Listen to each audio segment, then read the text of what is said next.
Buonasera, ben arrivati, vi do il benvenuto alla conferenza del 13 dell'Associazione Salus Bellatrix. Questa è la nostra conferenza numero 66. Questa sera abbiamo il piacere di avere con noi, appena arrivato da Milano, Fabio Ghioni. Lascio a lui l'onere e l'onore di presentarsi e noi ci vedremo per 5 minuti durante l'intervallo. Grazie.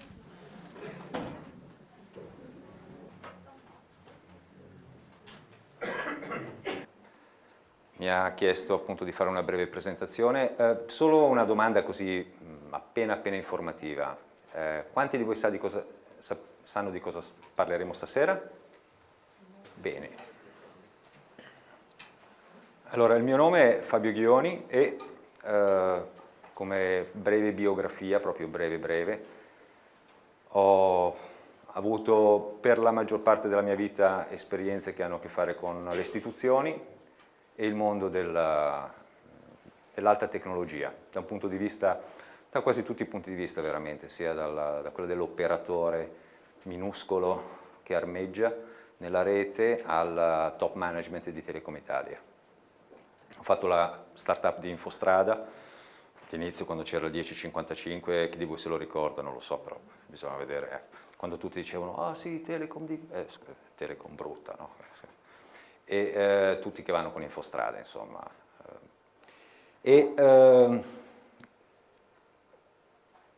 Ho fatto la startup di Augusta Westland per Finmeccanica, quelli che vendono elicotteri, sempre nel settore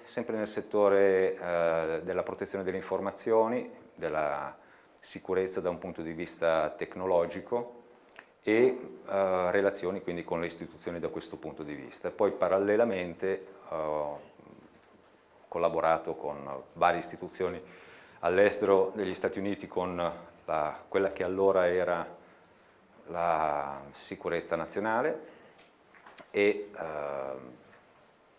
in Italia con l'autorità giudiziaria, sia della Procura di Milano che Bologna che Roma per quanto riguarda le indagini sulle nuove Brigate Rosse e tutte queste altre cose qua.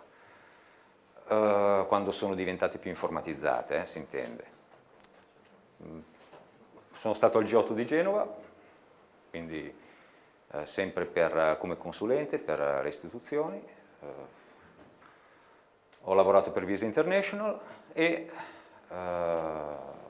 poi adesso faccio il libero professionista. Questo da un punto di vista aziendale, quindi per quanto riguarda la vita del corpo fisico, perché anche lui ha bisogno, no, di muoversi un pochino, di assumere un ruolo in questa società. Tutto questo percorso, bello o brutto che sia stato, a proposito sono anche rientrato nello scandalo Telecom, avete sentito parlare dello scandalo Telecom nel 2006-2007, scandalo Telecom che poi ha visto numerose persone coinvolte in varie indagini a tutto spiano. Io sono stato coinvolto anche in queste e per aver hackerato la più grossa multinazionale di spionaggio al mondo che si chiama Kroll International e altre cose di questo tipo, praticamente, per conto di Telecom Italia. Detto tutto questo, che è una breve cronistoria di quello che si è fatto, questa è la vita appunto chiamiamolo così, no? Se chiamiamo questo posto, se vogliamo chiamarlo, tanto per usare un nome convenzionale, Metropolis, Gotham City o Paperopoli, no? In questo caso diciamo che è la vita del papero. Parallelamente a la vita del papero, ho seguito un percorso esperienziale, diciamo così, potrebbe essere chiamato di ricerca, ma in realtà non era di ricerca vera e propria, era di immersione in diversi tipi di esperienze che potessero, non era un'immersione che avveniva a livello cognitivo, razionale, cioè scelgo di andare in questo posto, no? Io ho visto tante persone che scelgono di fare yoga perché è il posto più vicino a casa loro e perché quando escono dal lavoro c'è l'orario giusto per fare la lezione di yoga, no? Per esempio. Quindi è stato più un qualcosa che guidato non dall'alto, ma guidato da qualcosa di molto profondo. Capitava non inconscio, perché almeno adesso poi lì andiamo a fare, vorrei precisare una cosa, vorrei che non fosse un dibattito questo, no? Perché sennò poi ci si scontra sulle differenze di opinione, sulla propria formazione o quant'altro, no? Qui io supporto la mia esperienza, poi bello o brutta che sia, è la mia esperienza. Una guida non interiore come i maestri interiori, gli angeli guida e tutte queste cose, un impulso, diciamo un impulso naturale, che se visto col senno di poi potrei dire che era costruito dentro la struttura non della macchina corpo fisico, ma qualcosa di molto più profondo, qualcosa a cui non si può dare un nome convenzionale.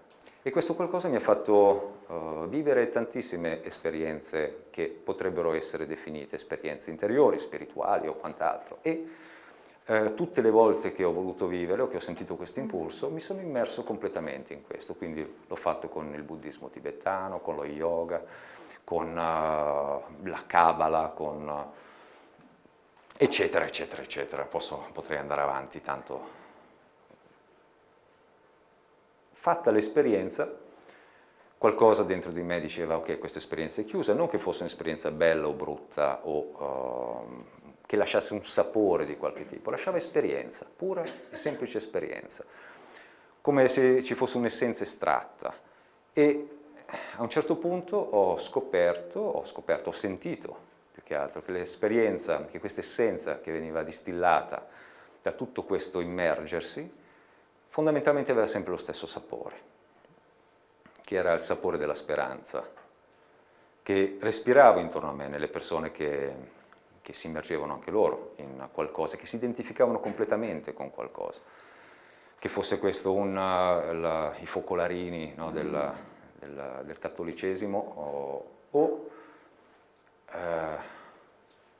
un tipo o l'altro di yoga, come quello di Satyananda, di Yogananda, di Kriyananda e quant'altro. No?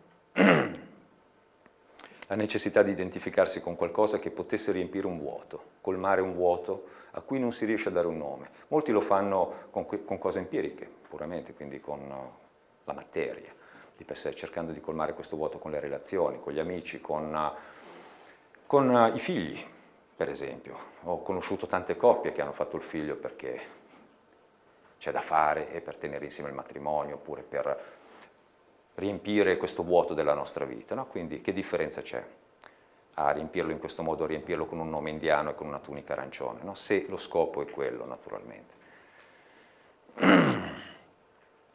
Contemporaneamente a tutto questo, stavo portando avanti un progetto che aveva proprio questo sapore, il sapore della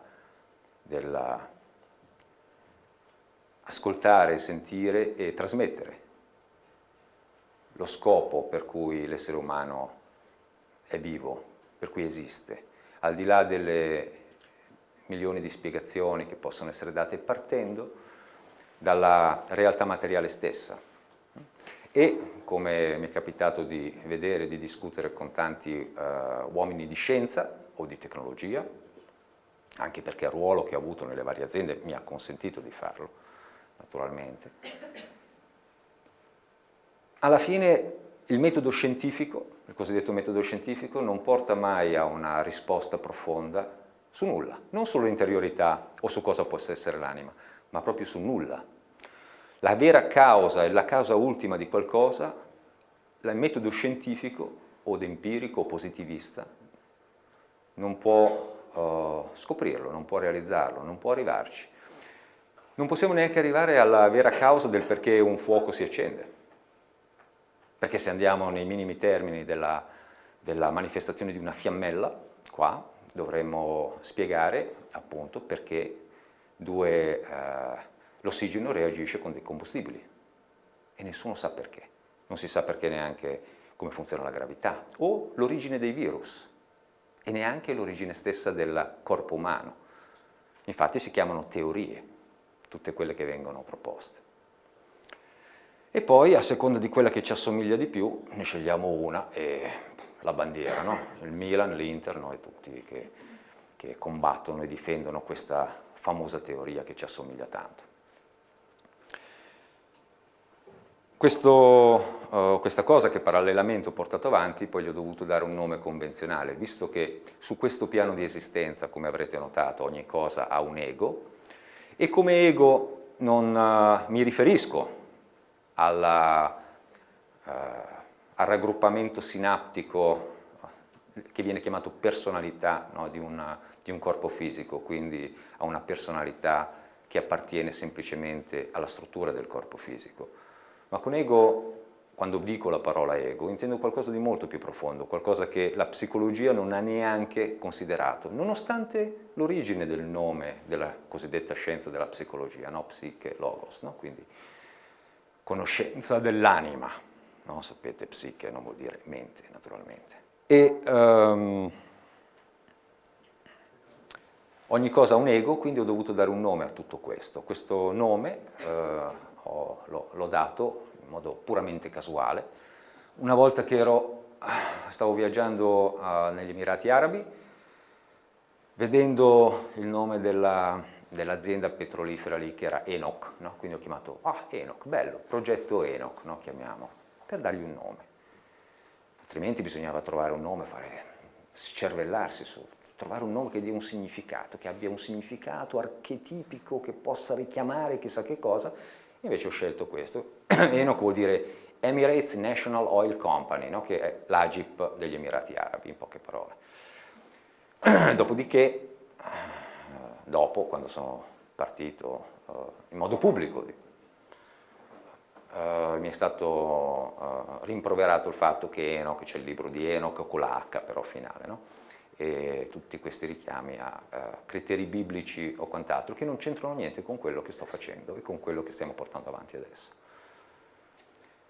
Sotto il cappello di quindi l'ego di progetto Enoch ho cercato di raggruppare, potremmo chiamarla una conoscenza che se ascoltata soltanto da me che parlo a voi sono solo parole, come tante altre, come tantissime altre.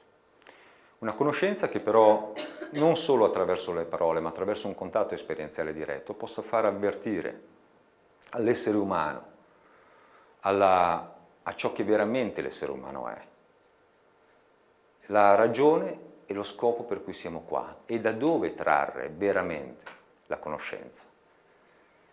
La conoscenza che porta alla fine a una realizzazione e non soltanto a vivere una vita che, se l'analizzate per quello che è, per quanto riguarda i corpi fisici, serve soltanto a trasformare ossigeno in anidride carbonica. Cosa fate voi tutto il giorno? Tutti cosa fanno? Respirano, quindi trasformano ossigeno in anidride carbonica. Nel frattempo si fanno tante seghe mentali, tanti pensieri, tanti, sì, io sono questo, sono importante, non sono importante, senza pensare che il primo piccolo asteroide che arriva su questo pianeta e distrugge tutto quello che voi siete stati e avete fatto, se considerate solo il corpo, non vale niente, sparisce nel silenzio. Voi, Leonardo da Vinci, Buddha, tutti.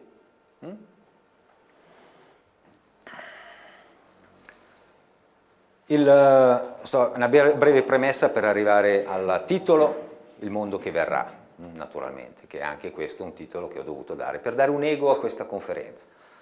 Tutto quello che stiamo facendo parte da un presupposto, all'apparenza molto semplice, molto alla portata di tutti, no? Quindi non c'è bisogno di avere grandi e complicate lauree o un linguaggio aulico, no? Complicatissimo, che non capisce nessuno. Qualcosa di molto semplice.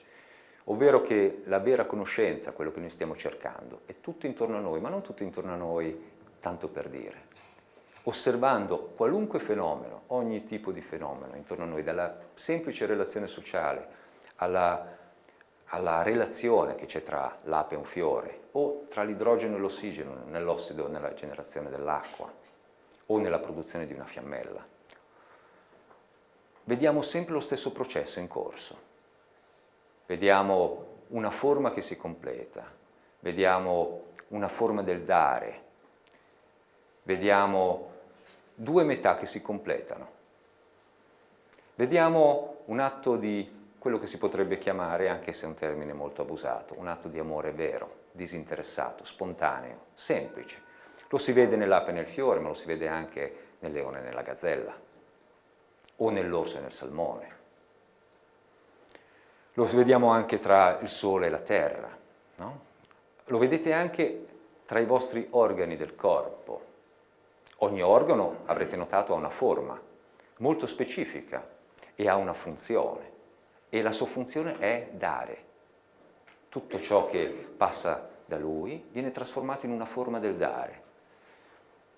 Non avrete mai sentito parlare di un fegato che discute con lo stomaco su quello che deve passare o no, oppure che gli chiede una bolletta di passaggio, no? Oppure il sole che chiede la bolletta alla terra e dice: no, scusa, ti riscaldo tutti i giorni, mi sono rotto le palle, no? E adesso mi paghi. Non avete mai visto, penso io, magari sì, chi lo sa, un'ape che parte dall'alveare e si ferma davanti al campo e dice zzz, no, con il suo classico rumore, e dice: allora aspetta, quel fiore là, no, però quello là, aspetta, dove vanno le altre? Ah, cazzo, là ci deve essere qualcosa di più interessante, no, aspetta, però zzz, intanto, no, zzz, a farsi tutte lei prende, va spontaneamente, si muove, mossa da qualcosa che è completamente senza pensiero, qualcosa che noi, nella nostra arroganza del pensare che cogito ergo sum, no? Che in realtà pensare non è un uso proprio della mente. Noi abbiamo ipotizzato che, visto che l'ape non sta lì a pensare su quale fiore andare, allora è un essere inferiore, qualcosa di inferiore, qualcosa da non imitare, qualcosa da modificare, qualcosa da sfruttare, una risorsa da sfruttare e basta. Tutto quello che vediamo intorno a noi è un'unica forma con infinite rappresentazioni, un'unica forma con infinite rappresentazioni. Se ci pensate è anche logico, ed è talmente semplice come elemento di conoscenza che è disarmante, perché è alla portata di tutti, è alla portata del pastorello analfabeta ed è alla portata anche del premio Nobel. Non ci vuole un genio per realizzare questo, tuttavia ci vuole molta, non umiltà, molta apertura, fiducia per osservarlo e vederne il segreto intrinseco. Quello che facciamo oggi parte da un presupposto molto semplice, che questo non è quello che noi vediamo, quello che siamo abituati a studiare come l'universo, come il mondo, come la realtà. Non è la realtà, ma ne è la rappresentazione.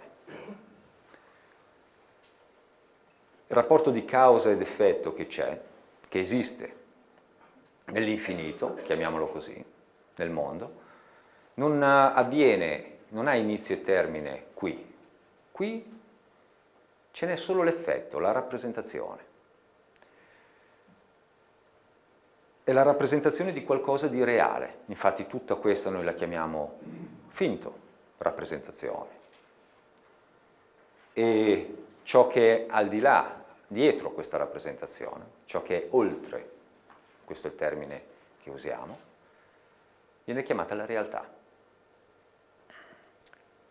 Quindi questo non è lo spazio infinito, questa è la rappresentazione dello spazio infinito. Essendo nella rappresentazione, naturalmente è relativa, perché lo spazio infinito è uno spazio in crescita, in divenire, in continua, che genera continue nascite, un continuo movimento nel dare.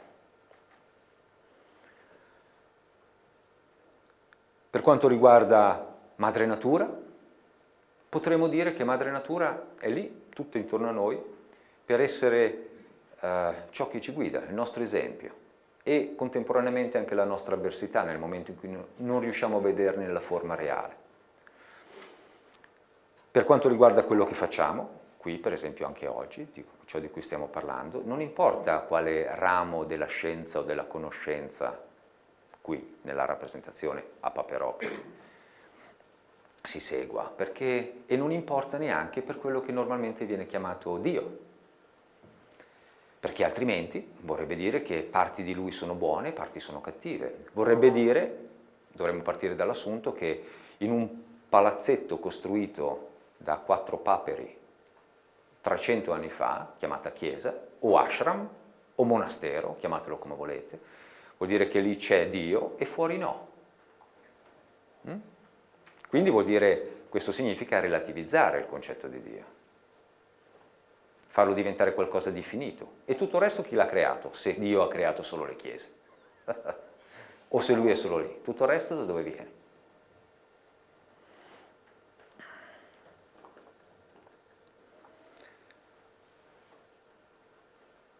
Per quello che noi facciamo, madre natura, e con madre natura noi intendiamo non soltanto gli alberi, le piante, gli animali, gli insetti e tutte queste cose, ma anche quello che è l'opera dell'uomo, poiché se qui, su questo pianeta, su questo piano, in questa rappresentazione, è consentito, è possibile che l'uomo possa costruire, modificare delle strutture per dargli una forma, questa forma nella sua misura più essenziale, nel suo elemento più piccolo e più essenziale, come tanti filosofi hanno detto, è la stessa materia di cui sono fatte le stelle. Noi gli stiamo semplicemente plasmando il pongo con una forma che noi pensiamo essere creativa, che possa essere rappresentativa di qualcosa che noi mettiamo in questa forma. Anche questo noi lo chiamiamo oltre. Come può essere quando voi guardate un quadro, voi guardate il disegno, ma quello che sentite, quell'emozione, quella pelle d'oca che vi viene mentre lo state guardando, non viene dal quadro, non viene dalla semplice pittura, viene da oltre. Quando il pittore stava creando quella forma, ha messo in quella forma un qualcosa che è rappresentato con quei colori e con quei disegni, ma in realtà quei colori e quei disegni sono la rappresentazione di quell'oltre che lui ha messo, ed è quello che voi sentite, è quello che vi fa emozionare. Ecco, l'emozione, quella cosa impalpabile che per tantissimo tempo è stata considerata un segno di inferiorità, appannaggio delle donne, no? Dicevano, la donna può piangere, l'uomo, per carità, se sia mai. Quindi, Madre Natura si manifesta con un'unica forma e infinite rappresentazioni. Le sue infinite rappresentazioni servono per insegnare qual è il punto della realizzazione, qual è il vero movimento che dovrebbe fare l'essere vivente, quello che viene chiamato qui l'anima, ovvero quell'oltre del corpo fisico. Il vero movimento che lo porterà a realizzare qualcosa, a riempire quel famoso vuoto, veramente, definitivamente. Quindi Madre Natura ti dice, cosa vuoi vedere di me? Vuoi studiare gli alberi? Ebbene, vai a studiare gli alberi e scoprirai che in ogni singolo processo della pianta, la pianta stessa è una rappresentazione di ciò che è l'infinito. Ti spiega una cosa molto emozionante, la forma della pianta, di un albero, di un semplice albero. Ti insegna che ci sono due metà che tra di loro non hanno la possibilità di percepirsi, non si incontreranno mai faccia a faccia e tuttavia sono unite indissolubilmente, sono inseparabili. Una di queste metà è sottoterra, la chiameremo il corpo scuro e trae nutrimento dalla terra, prende ciò che serve dalla terra e tuttavia non potrebbe fare nulla con questo nutrimento se non ci fosse l'altra metà, quel qualcosa che invece trae gli elementi vitali dalla luce, dall'atmosfera. Insieme sono un'unica cosa, indissolubile, non si vedono ma si possono percepire. Per le radici, le foglie sono l'oltre. Per le foglie, le radici sono l'oltre. Se un essere vivente decide di seguire la via empirica della scienza, dice no, io voglio studiare l'atomo, e studia l'atomo e scoprirai che nel rapporto tra le singole particelle subatomiche, nel momento in cui uno le teorizza naturalmente, o tra gli elementi della materia stessi. Esiste lo stesso rapporto che c'è tra le foglie e le radici, e tra l'ape e il fiore. E vogliamo allargare un po' di più la forma, tra l'ape, il fiore e l'alveare, tra l'ape, il fiore, l'alveare e la terra. Non sono concetti filosofici questi, possono sembrarlo, ma in realtà sono concetti che voi potete toccare tutti i giorni, non sono parole che dici, oh sì, aspetta che mi metto a pensare un po'. Non c'è niente da pensare, basta osservare, basta guardare come funziona ogni cosa. Oppure faccio il medico, studiamo il corpo umano, Anatomy 101 dicono in America, è il corso di anatomia che si segue dove l'80% degli studenti di medicina vengono scartati perché svengono, no? Quando vedono il cadavere no? Per fare l'autopsia, o vedono la prima goccia di sangue. E si studia il rapporto e la relazione che c'è tra il sistema nervoso, tra i vari organi. Come nascono i vari organi? Nascono da una cellula onnipotenziaria, no? Che può essere qualunque cosa, dopodiché si specializza, diventa una cosa specifica, ma non una cosa specifica qualunque, diventa una cosa specifica che vive perché è in relazione con un anello di altre forme, tutte insieme generano un corpo che è la rappresentazione della vita, che è la rappresentazione dell'ego. Ognuna di queste forme è indispensabile e non è inferiore alle altre. C'era una vecchia storiella che mi è stata raccontata da un signore che faceva yoga in India, no? Che si raccontava nell'ashram, no? In uno degli ashram dove sono stato, per esempio, in questo caso, dove c'era 3 parti del corpo che si parlavano, no? C'era il cervello, il cuore e il buco del... no? Lo diciamo? No, dai. L'ano. Che si mettevano in relazione. E il cervello diceva, io sono quello che comanda tutto, no? Raggiungo ogni parte, senza di me voi non siete niente. Un po' arrogante. Poi c'era il cuore e diceva, sì, però se non ci sono io che no, faccio circolare, che batto e tutto, tu non funzioneresti. E tutte e due, dopo che si sono lodati e sbrodati tra di loro, si voltano e guardano, no, il buchetto. E lui si sente un po', no, messo all'angolo. E allora... a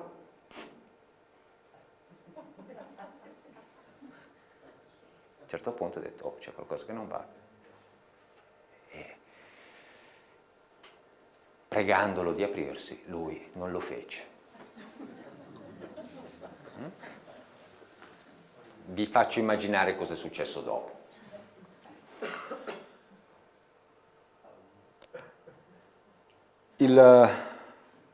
È intitolata Il mondo che verrà questa conferenza. Io non posso stare qui adesso, potrei, no, chi mi conosce sa che potrei stare qualche giorno a parlare ininterrottamente, ma non mi conviene, no, perché poi dici che palle questo, Madonna, non la smette mai di parlare. E allora arriviamo anche un pochino al nocciolo di quello di cui siamo qua a parlare. Però è importante che questi presupposti siano comprensibili. Non dico che voi li dobbiate accettare, ma rimanete un pochino con, come si dice, con la mente aperta, no? O con voi stessi aperti, per magari assorbire qualcosa, magari qualcosa che poi quando uscite da qua inizierete a guardare con un occhio diverso. Spero io.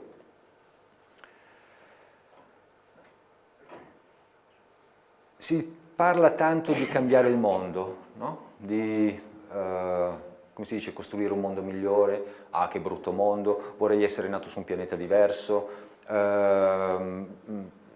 Tutti questi complotti che ci sono stati, colpa della Chiesa Cattolica, è colpa dei comunisti, è colpa dei capitalisti, che ne so, no? È colpa dei faraoni, no, dicevano un pochino più in là.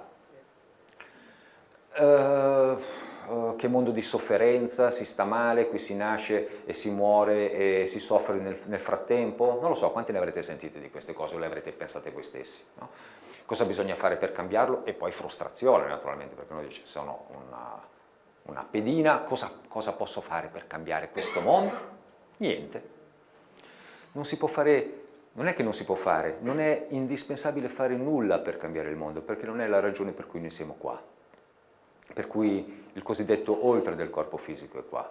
Tra l'altro, avendo poc'anzi appunto visto, annunciato, che per quanto riguarda quello che sto trasmettendo io, il mondo, questo che voi chiamate mondo, è una rappresentazione, quindi è la sua rappresentazione, è l'effetto, significa che sotto questo effetto c'è una causa. Pensare che il singolo corpo fisico possa generare un cambiamento in qualcosa di così grande come quello che potrebbe essere chiamato il mondo, o anche solo questo pianeta, è un po' arrogante in effetti. E fuorviante per quanto riguarda la vera ragione per cui si è qua. Quindi faccio un passettino indietro, prima di parlare appunto del mondo che verrà. La ragione per cui si è qua, per quanto riguarda quello che noi stiamo facendo naturalmente.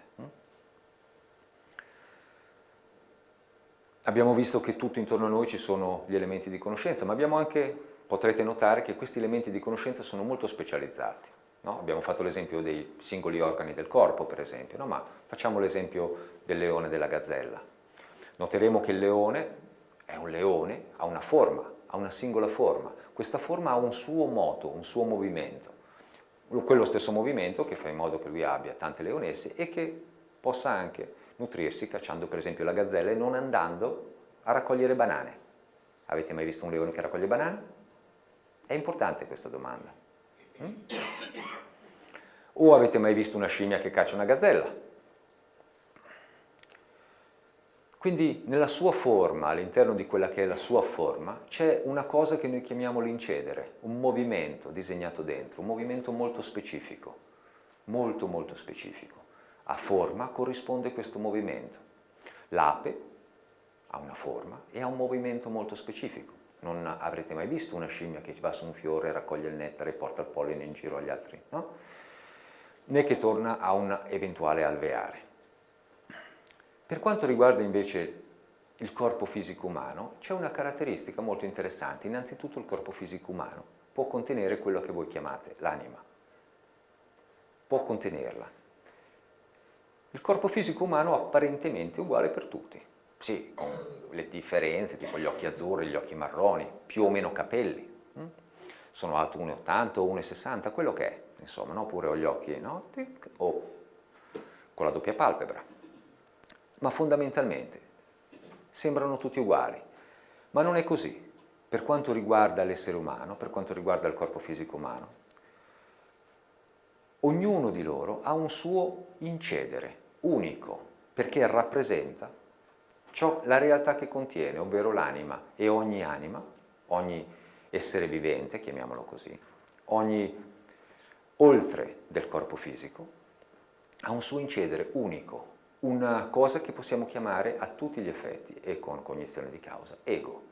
Un ego unico e irripetibile, rappresentato dal corpo fisico, e quindi anche ogni corpo fisico ha un ego unico e irripetibile, e ogni corpo fisico consente all'anima di fare esperienze in uno specifico campo d'esperienza già costruito. Nel specifico campo d'esperienza chiamato Mozart, l'anima può sperimentare la musica, non importa chi c'è dentro, non è l'anima Mozart, è il corpo fisico che ha questa caratteristica. Il corpo fisico contiene la possibilità e tutti gli attributi possibili per fare esperienza, per costruire un percorso d'esperienza nella musica e per trovare nella musica quel famoso segreto in piena vista di cui abbiamo parlato prima, ovvero che ogni cosa nutre l'altra, per esempio nelle note musicali. Ogni cosa è in diretta relazione con una cosa successiva e segue una cosa precedente, sempre, negli organi del corpo e anche nella musica per quanto riguarda Mozart. Oppure Dr. House, l'anima che entra in Dr. House farà esperienza, al di là del bastone, no? Non so se avete mai visto il telefilm, e delle pillole di oppiacei che prende, farà esperienza nella medicina. Per quanto riguarda la cura del corpo fisico, nell'intuizione, nel sentire come funziona il corpo fisico. Quando entra l'anima che è entrata nel corpo fisico, Einstein ha fatto esperienza della fisica, della matematica. Il corpo fisico ha un suo movimento, è come entrare in una scimmia, in un leone, in una giraffa. All'interno dello spazio di esperienza denominato leone si fa esperienza della caccia alla gazzella, della savana e di tutte queste altre cose. All'interno dello spazio di esperienza denominato pinguino faccio l'esperienza dei ghiacci, delle acque fredde e gelide dell'Antartide e della monogamia, perché è importante sapere che il pinguino è monogamo, mentre il leone no. Quindi un corpo fisico rappresenta un campo di esperienza, rappresenta un incedere, un'esperienza già costruita nel suo, chiamiamolo DNA, nei suoi attributi. L'anima, che entra nel corpo fisico, è lì per seguirne il viaggio e per realizzarne, attraverso questo percorso d'esperienza, tutta la conoscenza che ne può trarre. Conoscenza ed esperienza. Ma conoscenza, quando diciamo conoscenza, non intendiamo elementi didattici, accademici, pure parole messe in sequenza, no? Che riempiono libri o come si dice, chiavette di memoria USB. La conoscenza, come la intendiamo noi, è una cosa completamente diversa, deriva dalla realizzazione. Realizzazione che un elemento dell'esperienza è una rappresentazione di quell'unica forma. Tutte le volte che questa realizzazione emerge, qualcosa dentro di noi sorge. Questo qualcosa lo sentiamo quando siamo in un corpo fisico come un'emozione, come una forte emozione. Quella è la conoscenza, quella, non il pensiero successivo che decompone quell'elemento, che cerca di riportarlo a questo piano di esistenza, di dargli una spiegazione qua, ma quello è l'oltre, quello è l'oltre, quello siete voi. Quando sentite quello, siete voi. Quando iniziate a pensare, è il corpo. Non è che l'identificazione col corpo fisico sia di per sé sbagliata, non lo è assolutamente. Il corpo fisico esiste per riempire uno spazio d'esperienza. Quando io sono Robert De Niro, che sto interpretando Al Capone, devo amare Al Capone, devo entrare dentro di lui, devo sentirlo, devo innamorarmi di ciò che lui è, ma senza perdere il mio essere Robert De Niro, senza escludere ciò che io sono. Se volessimo fare un esempio di quello che intendiamo con corpo fisico e essere vivente, possiamo descrivere che cos'è una spada a un samurai. La spada è il corpo fisico, ma se non c'è il samurai che la impugna, quella spada non vale niente. Avviene purtroppo, ed è avvenuto per tantissimo tempo, che i samurai avessero assegnato alla spada potere di vita. E quando si assegna potere di vita a un qualcosa che è mortale, che decade, che ha un ciclo di inizio e di fine, l'anima diventa mortale. Ha scelto.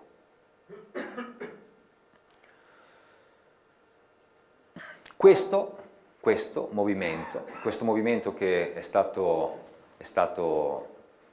considerato naturale per tantissimo tempo, in realtà non è un movimento naturale.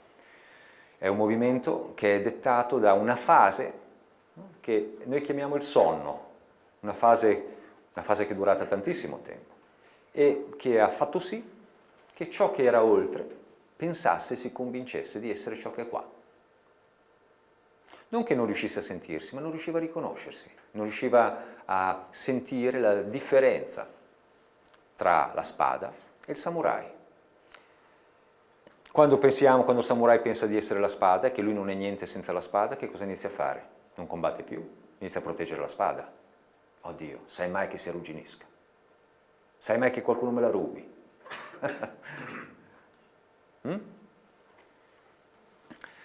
Quando l'epoca del samurai, della spada, finisce, Dio, l'infinito, ci fa trovare una pistola o un pennello, chi lo sa, no? Ci fa trovare lì un pennello, ha detto adesso sei un pittore, non sei più un samurai, ma visto che io pensavo di essere la spada, il pennello non lo vedo.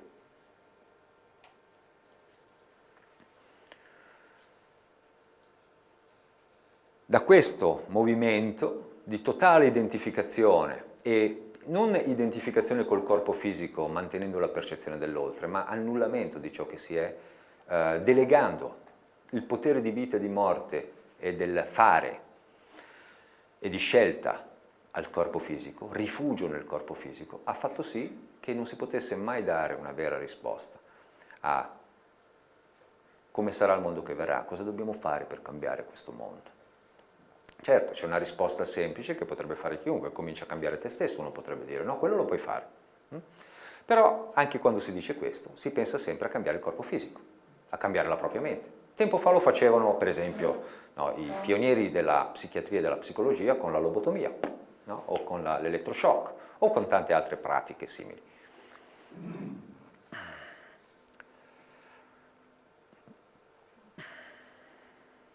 Il cambiare, il modificare l'oltre non è un movimento, non è un qualcosa che avviene per scelta individuale. All'interno di un corpo fisico, secondo quello naturalmente che facciamo noi sempre, all'interno del corpo fisico, l'anima, quella che viene normalmente chiamata l'anima, ha una sola libertà, si potrebbe dire, una sola vera libertà, che è quella di scegliere se realizzarsi o se andare perduta. Si potrebbe dire che questo è l'unico elemento vero di libero arbitrio, ma se è nel corpo di un leone, sarà un leone. Quello non lo può scegliere. Non può scegliere se essere un leone o una gazzella. E non c'è un lignaggio di anime che dicono ah, io sono un matematico e sono sempre stato un matematico. No, perché altrimenti equivarrebbe a dire e a concepire che Dio esiste solo nella matematica, oppure che c'è una differenza tra anime. Invece no, il campo d'esperienza è variegato ed è unico per tutti. Il campo d'esperienza è nell'unica forma e nelle sue infinite rappresentazioni ed essendo la forma unica, qualunque rappresentazione tu scegli ti porta sempre al medesimo risultato. Secondo quello che noi facciamo, l'anima non è divisa in due, ma si percepisce tale, si percepisce divisa in due. Qua ce n'è una metà. Si dice che è divisa in due perché pur essendo sempre legata all'altra metà, non riesce a percepirla, non riesce a sentirla, non riesce a riconoscerla più che a sentirla e percepirla. L'altra metà si manifesta a lei attraverso tutto ciò che le sta intorno, facendole sentire quell'oltre. Avete mai provato a leggere una riga di un libro e a sentire una forte emozione che vi stringe qui o la gola o al centro della testa? Avete mai sentito un'emozione del genere? Ecco, quell'emozione. Non è che in quelle parole ci fosse qualcosa di magico di per sé, ma l'altra metà vi ha fatto sentire in quelle parole qualcosa che vi assomiglia. Ha detto, ecco, qua ci sei tu. Senti cosa sei qua.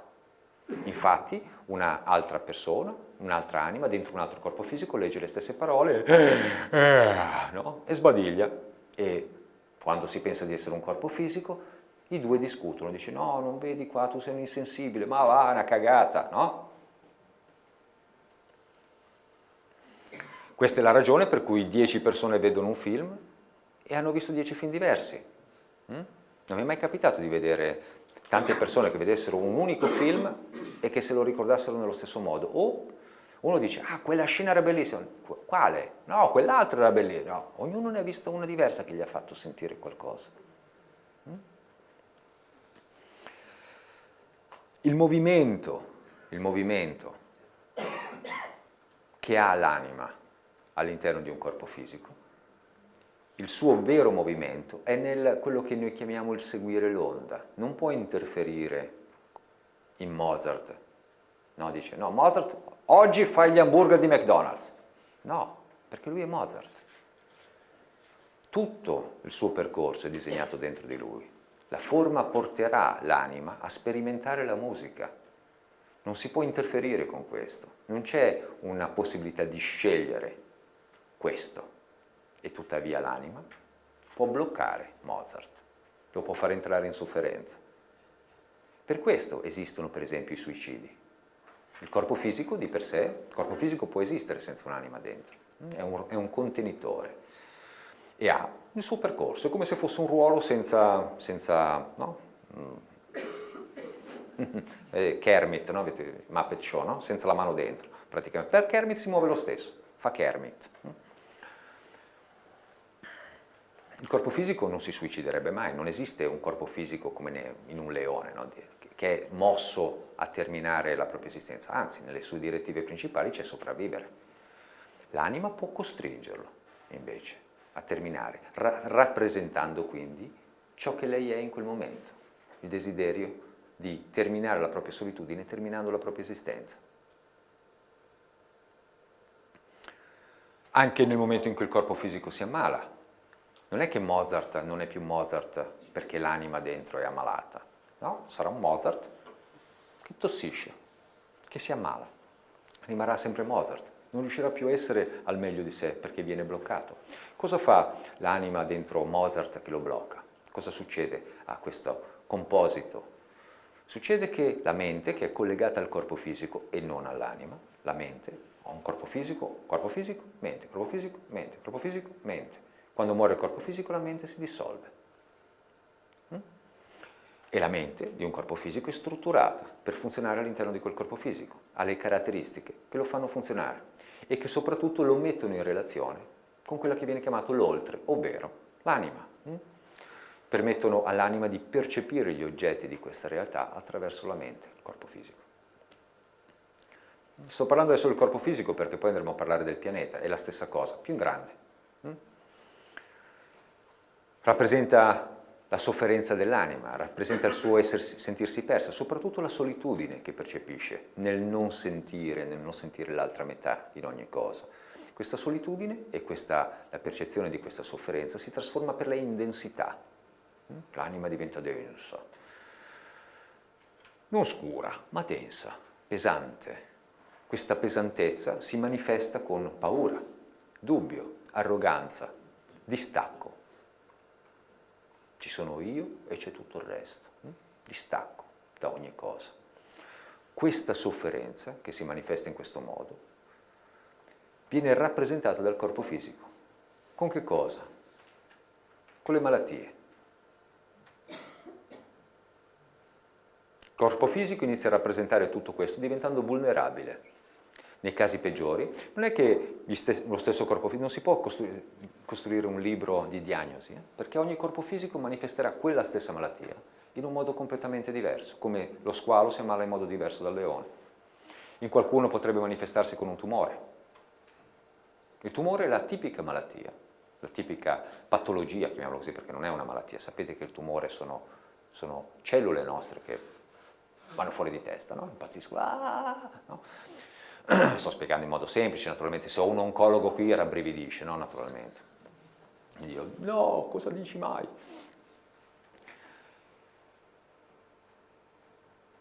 Il tumore, un brufolo per qualcun altro, chi lo sa, no? O fastidi della pelle, la pelle che inizia a squamarsi, acidità, tanta acidità, il corpo diventa molto acido. Tutto questo è il corpo fisico che rappresenta ciò che tu sei, non per farti un dispetto, per mostrarti, anche qui nella rappresentazione, qual è la tua reale condizione. Non c'è medicina che possa curare questo, perché l'unica vera cura sei tu. È quel pensiero fisso che ha generato quella rappresentazione, che il corpo fisico manifesta come una malattia, come una patologia, come una vulnerabilità.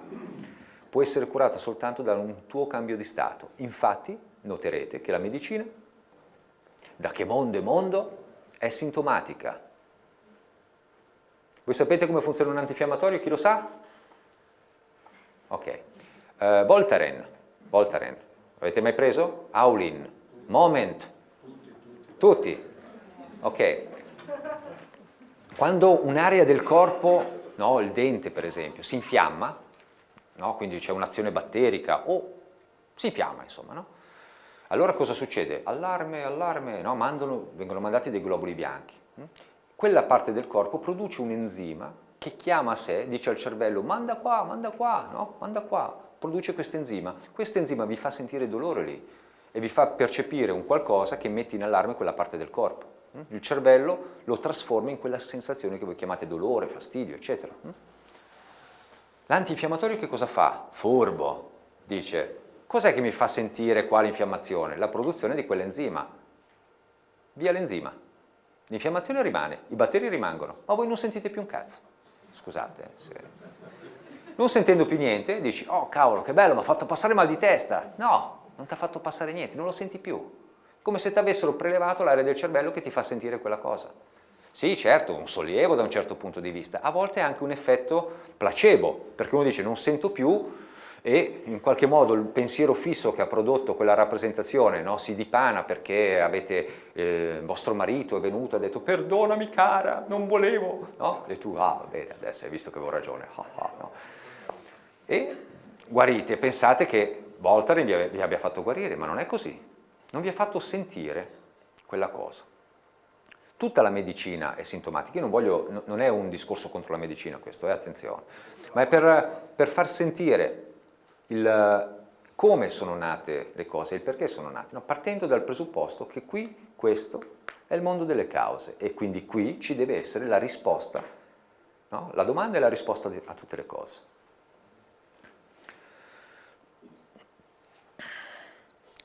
Per quanto riguarda il corpo fisico e quella che abbiamo chiamato l'anima, per quanto riguarda sempre quello che noi facciamo naturalmente, questo è il funzionamento.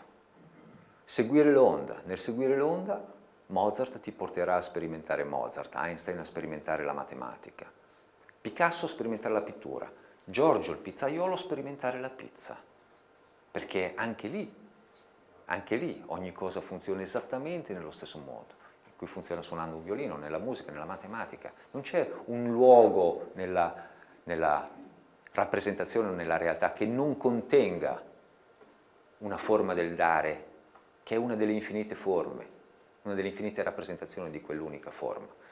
Non c'è bisogno di essere Obama o Bush, anzi. Forse lì è ancora più difficile vedere questo. Per quanto riguarda invece la macrostruttura, no? Chiamiamola pure pianeta in questo caso, no?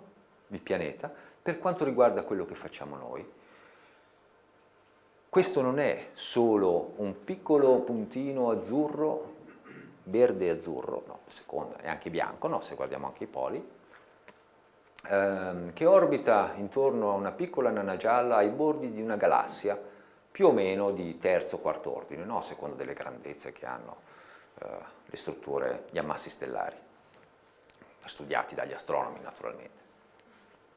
Non è questo.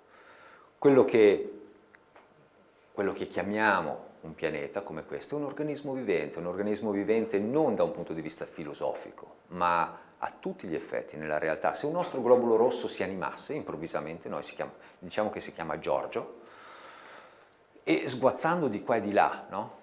Guardasse il mondo dal suo punto di vista, vedrebbe tante cose, ma non immaginerebbe che tutto l'insieme, che noi chiamiamo corpo fisico, che riusciamo a vedere dall'esterno, ma che lui non potrà mai vedere da quel punto di vista, è un'unica grande cosa, un unico grande organismo vivente di cui lui è parte e di cui lui svolge una funzione molto specifica.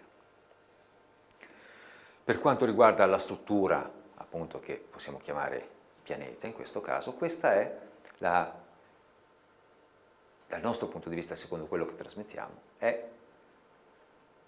la sua forma è quella di un essere vivente molto particolare, perché ha un suo incedere, ha un suo movimento unico e irripetibile, esattamente come l'anima, e in questo suo movimento unico e irripetibile lui genera un codice che fa in modo che ogni cosa al suo interno, ogni cosa in ciò che lui è, assuma la sua forma e assuma la sua rappresentazione.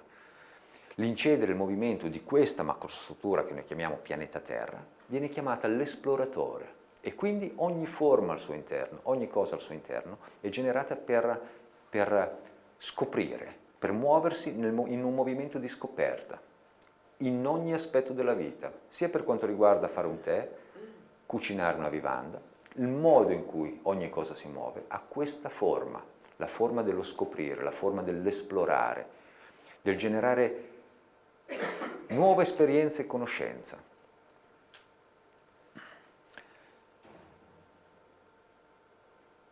Come abbiamo detto per il corpo fisico, no? Quindi vedendo la microstruttura che è il corpo fisico, nella rappresentazione, in quello che noi siamo qua, quello che si viene mostrato, visto che è una rappresentazione, rappresenta un qualcosa che viene chiamato oltre, quindi se è malato il corpo fisico, rappresenta uno stato di quella che viene chiamata l'anima, che qui si trasforma in una malattia, viene rappresentato come una malattia.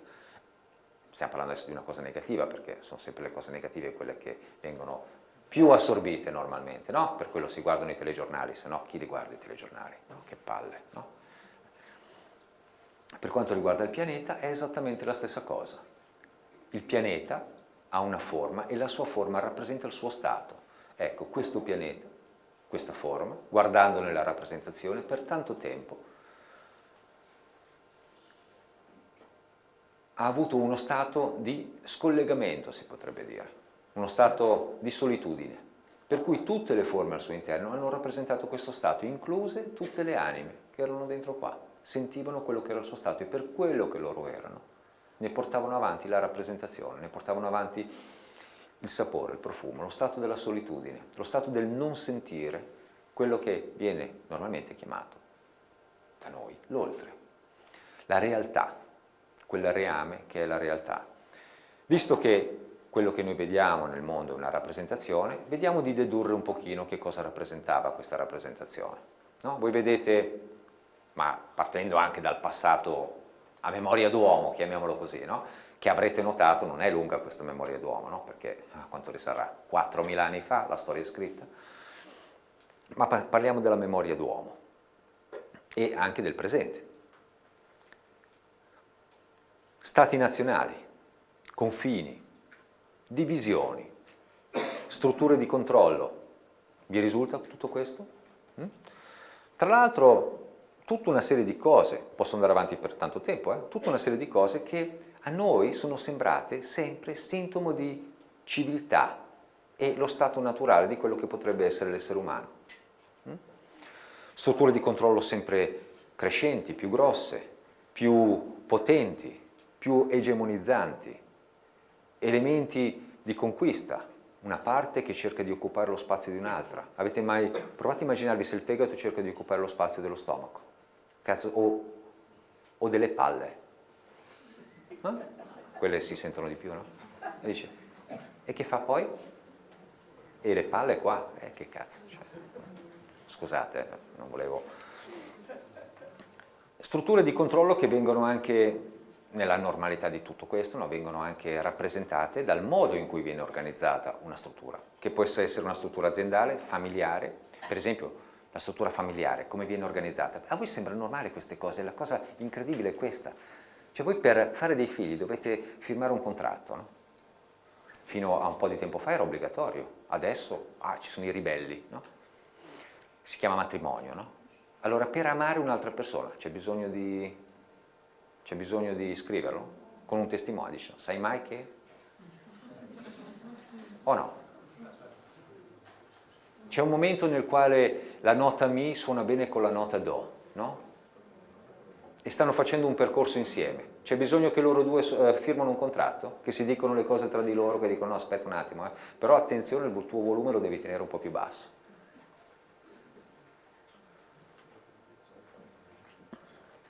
Il nostro sistema di contrattazione che abbiamo nella società, no? Di vigilanza, diciamo così, no? Di buona gestione tra il fegato, il pancreas e lo stomaco sociale, no? Ha generato che cosa? Ha generato desideri di potere, di supremazia, abbiamo un'autorità giudiziaria con delle regole, abbiamo un codice penale, quindi il codice penale su che cosa è basato? Dai, sulla paura, no? Hai paura di sbagliare, giusto? Se no, cosa fa il codice penale? C'è una punizione, giusto? O fai così o ti punisco, o sbaglio. No, magari ho letto un codice penale diverso. Il rispettare le regole, l'ordine, regole con parametri generati, e avrete notato che ogni stato dove andate c'è un parametro diverso, perché non mi risulta che qua per esempio lapidino una donna perché non porta il burqa, giusto? Quindi potete dire che la rappresentazione di questo pianeta è basata su che cosa? Sulla paura, sulla percezione di paura, sulla generazione di elementi di controllo per impedire che una risorsa venga sottratta a un altro elemento di questa comunità, no? Un po' come se i globuli rossi cercassero di sottrarre risorse ai globuli bianchi, no? O se le api cercassero di sottrarre le risorse alle vespe, cosa impossibile perché le vespe si nutrono di api, no?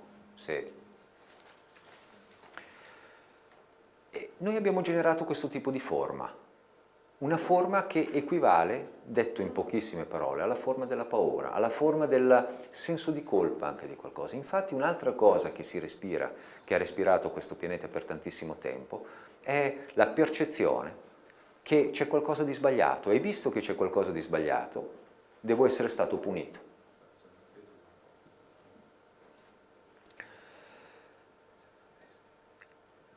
Questa percezione di colpa che deriva dall'elemento, dal non riconoscimento dell'oltre, no? Del reame delle cause e quindi della percezione che questo è tutto ciò che esiste e quindi questo, visto che è tutto ciò che esiste, prima o poi finirà, perché le forme noi vediamo che svaniscono, no? Crescono e poi spariscono, crescono e poi spariscono. Noi vediamo tante cose che seguono un ciclo che noi chiamiamo un ciclo di vita, ma che noi pensiamo essere di per sé mortali, che non siano veramente la rappresentazione di un'unica forma. Tutto questo fa percepire la paura di perdere qualcosa, soprattutto la paura di perdere la propria forma, la propria vita, di perdere la propria sicurezza.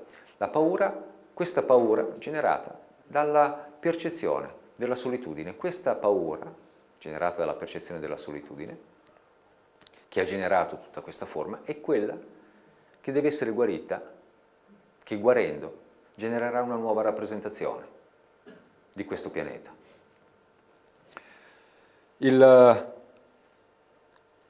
Come dicevo all'inizio, no, sempre come piccolo disclaimer, è naturale che queste che sto dicendo sono parole, però avrete notato, no, dico per i professori, avrete notato che non vi sto parlando di «Oh ragazzi, ci sono universi quantistici che voi potete raggiungere chiudendo gli occhi e concentrandovi sul sesto chakra. Oh, io non ci riesco, perché non ti concentri bene, io invece sì». Non vi sto dicendo questo, vi sto dicendo guardatevi intorno, che cosa avete intorno a voi? Che cosa vedete intorno a voi? Che cosa vedete in una struttura familiare, a casa vostra?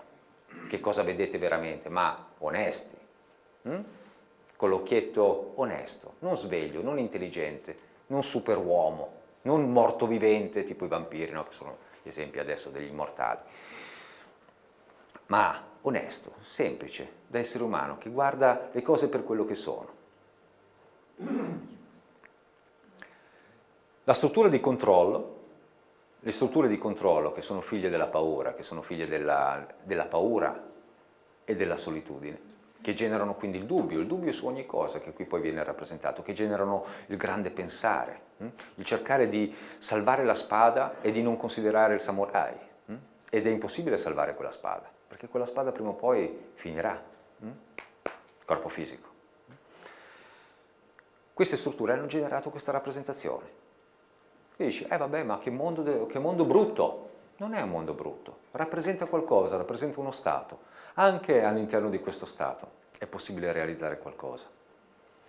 Settimana scorsa mi è capitato, vedendo una proiezione, un film, di commentare con alcune persone una scena di questo film. Un film intitolato Il labirinto del fauno. Chi di voi l'ha visto? Bene, bellissimo film, Spero che vi sia piaciuto perlomeno, a me è piaciuto. Una scena ha colpito tutti i presenti, no? quando abbiamo visto questo film, così per ridere, ce l'abbiamo visto per passare un pochino di tempo. Una scena che ritrae questo capitano dell'epoca di Franco, no? Sapete la Spagna di Franco, no? L'epoca fascista. Questo capitano che, perché questi due contadini, un padre e un figlio, poverissimi, erano andati a caccia di conigli. No, avevano cacciato questi due conigli senza chiedergli il permesso, violando le sue regole di controllo. No? E allora, poveri sono stati catturati dall'esercito, dai soldati che li hanno messi in ginocchio. E lui, con grande prepotenza, no? Con quei famosi gesti che sono diventati appunto emblematici del modo di agire del nazismo o dei gerarchi fascisti, per esempio, no? Prepotenza, sopruso e quant'altro, Non è una cosa antifascista che sto dicendo, per il movimento che sto... Anche i comunisti dell'Unione Sovietica l'hanno fatto, e a iosa. I due contadini non stavano chiedendo scusa, no, per quello che avevano fatto, ma dicevano: noi abbiamo fame, no? Cosa dobbiamo fare? Che cosa ha fatto lui? Prepotenza, sopruso, e poi li ha uccisi, sparandogli, no, in testa a tutte e due. Una scena molto cruenta, no? Molto forte anche, no, come scena. E le domande sono state queste, le domande, no? I commenti sono stati questi. In un mondo vedere un'ingiustizia del genere. Sembra logico, no, dire una cosa del genere. Un'ingiustizia, ma come? Un uomo che questi due poverini cercavano solo da mangiare. Ma in realtà cosa stava veramente accadendo in quella scena? Cosa c'era? Qual era l'oltre di quella scena che generava quella rappresentazione? Lì avevamo in opera quella che potremmo chiamare la forma dell'arroganza. Ogni forma, come anche l'anima, che ha, dicevamo prima, due metà, per essere realizzata si deve completare, sempre. E tutte le volte che voi vi muovete in una direzione, e così anche il pianeta, completa una forma o l'altra. La forma dell'arroganza, diciamo che è l'ultimo stadio prima che l'anima si avveleni. Prima di quello c'è la forma della paura. Ma l'arroganza come si completa? Da cosa viene generata la forma dell'arroganza? Capitano arrogante. Cosa ha generato per completare la propria forma? Paura. Voi adesso tutti in ginocchio sui vetri. Ma chi cazzo è questo? Oh, tutti in ginocchio sui vetri. Giusto? Sì o no? La forma dell'arroganza si è completata con la paura. Cosa stava veramente accadendo lì? Cosa stava facendo quel capitano? Stava uccidendo la propria paura. Era un movimento che avveniva dentro di sé. Qui è stato rappresentato. Il movimento che avveniva dentro di lui, qui è stato rappresentato. Lui, per completare la propria forma, aveva bisogno di generare paura e di ucciderla. Questa è la vera forma dell'arroganza. L'arrogante, per potersi realizzare, ha una sola opportunità: realizzare questa cosa che abbiamo appena detto. Mentre la sta facendo, realizza quello che sta facendo e la forma che sta occupando in quel momento. Oppure la rifiuta. Quando la rifiuta si avvelena. Qui stiamo parlando di un livello proprio molto denso dell'anima, molto molto denso dell'anima. Ma a livelli lievi o densi, tutto quello che viene fatto ha questa forma. L'ape completa la propria forma con il fiore, giusto? Dall'altro lato completa la propria forma con l'alveare.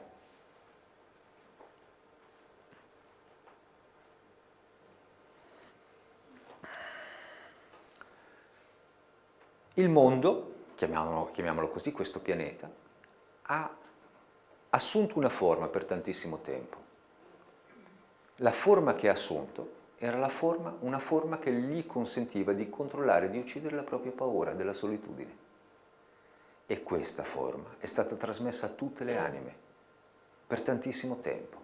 Non che tutte seguissero lo stesso incedere, chiamiamolo così, no? La stessa densità.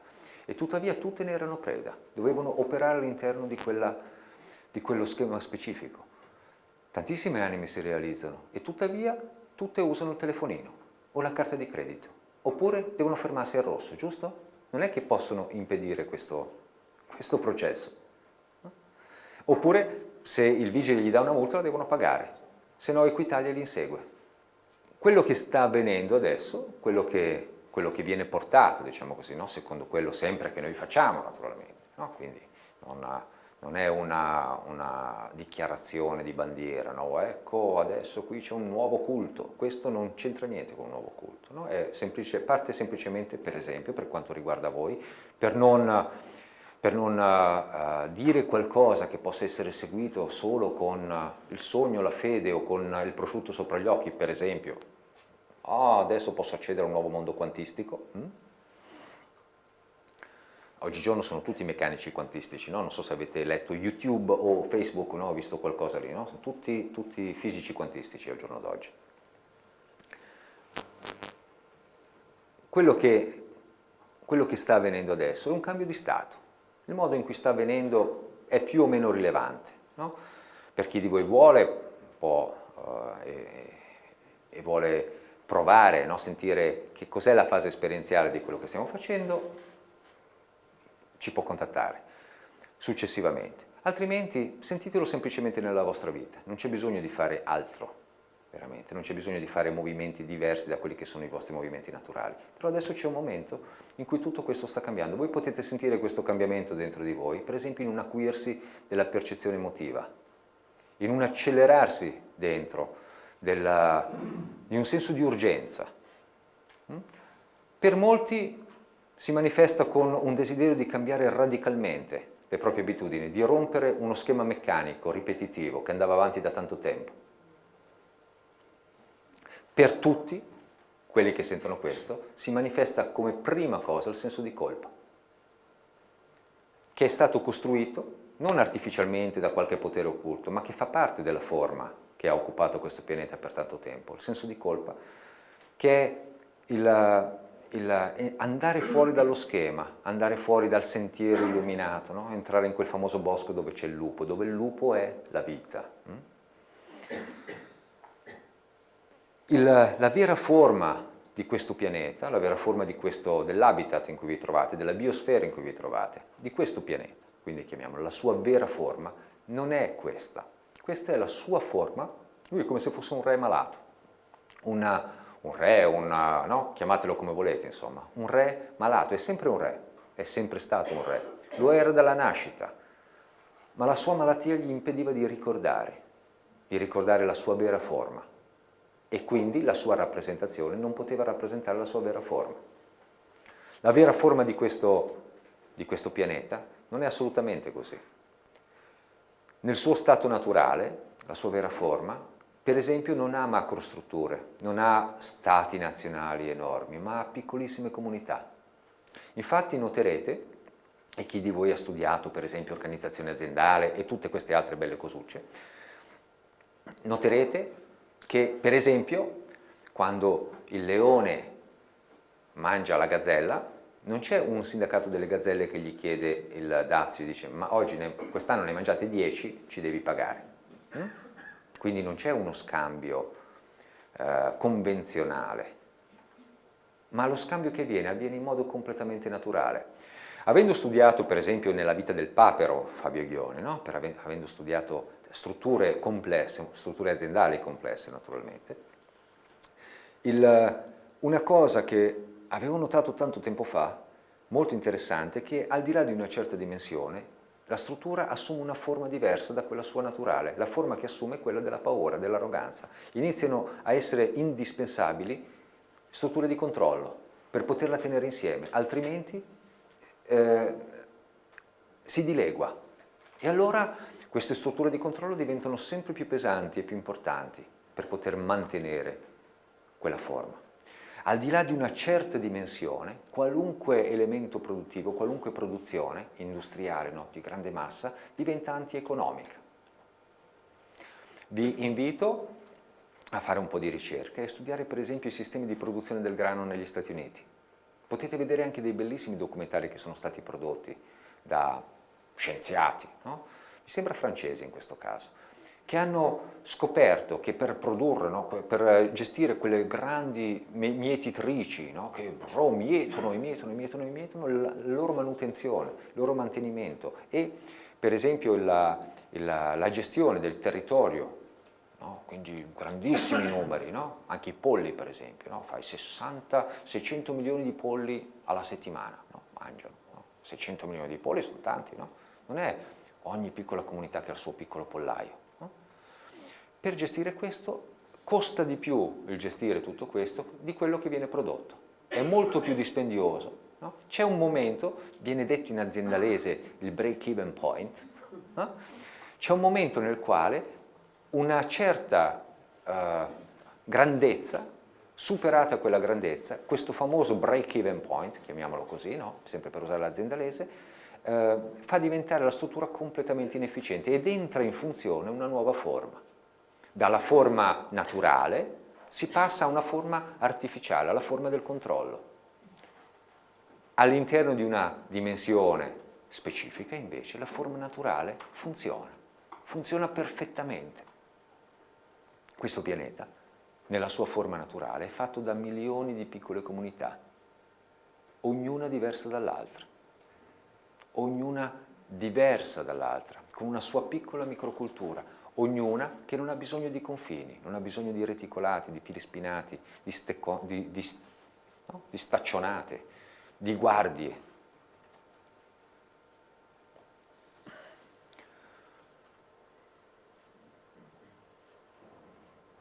Non ha bisogno di religioni, ma non ha bisogno neanche di negarle.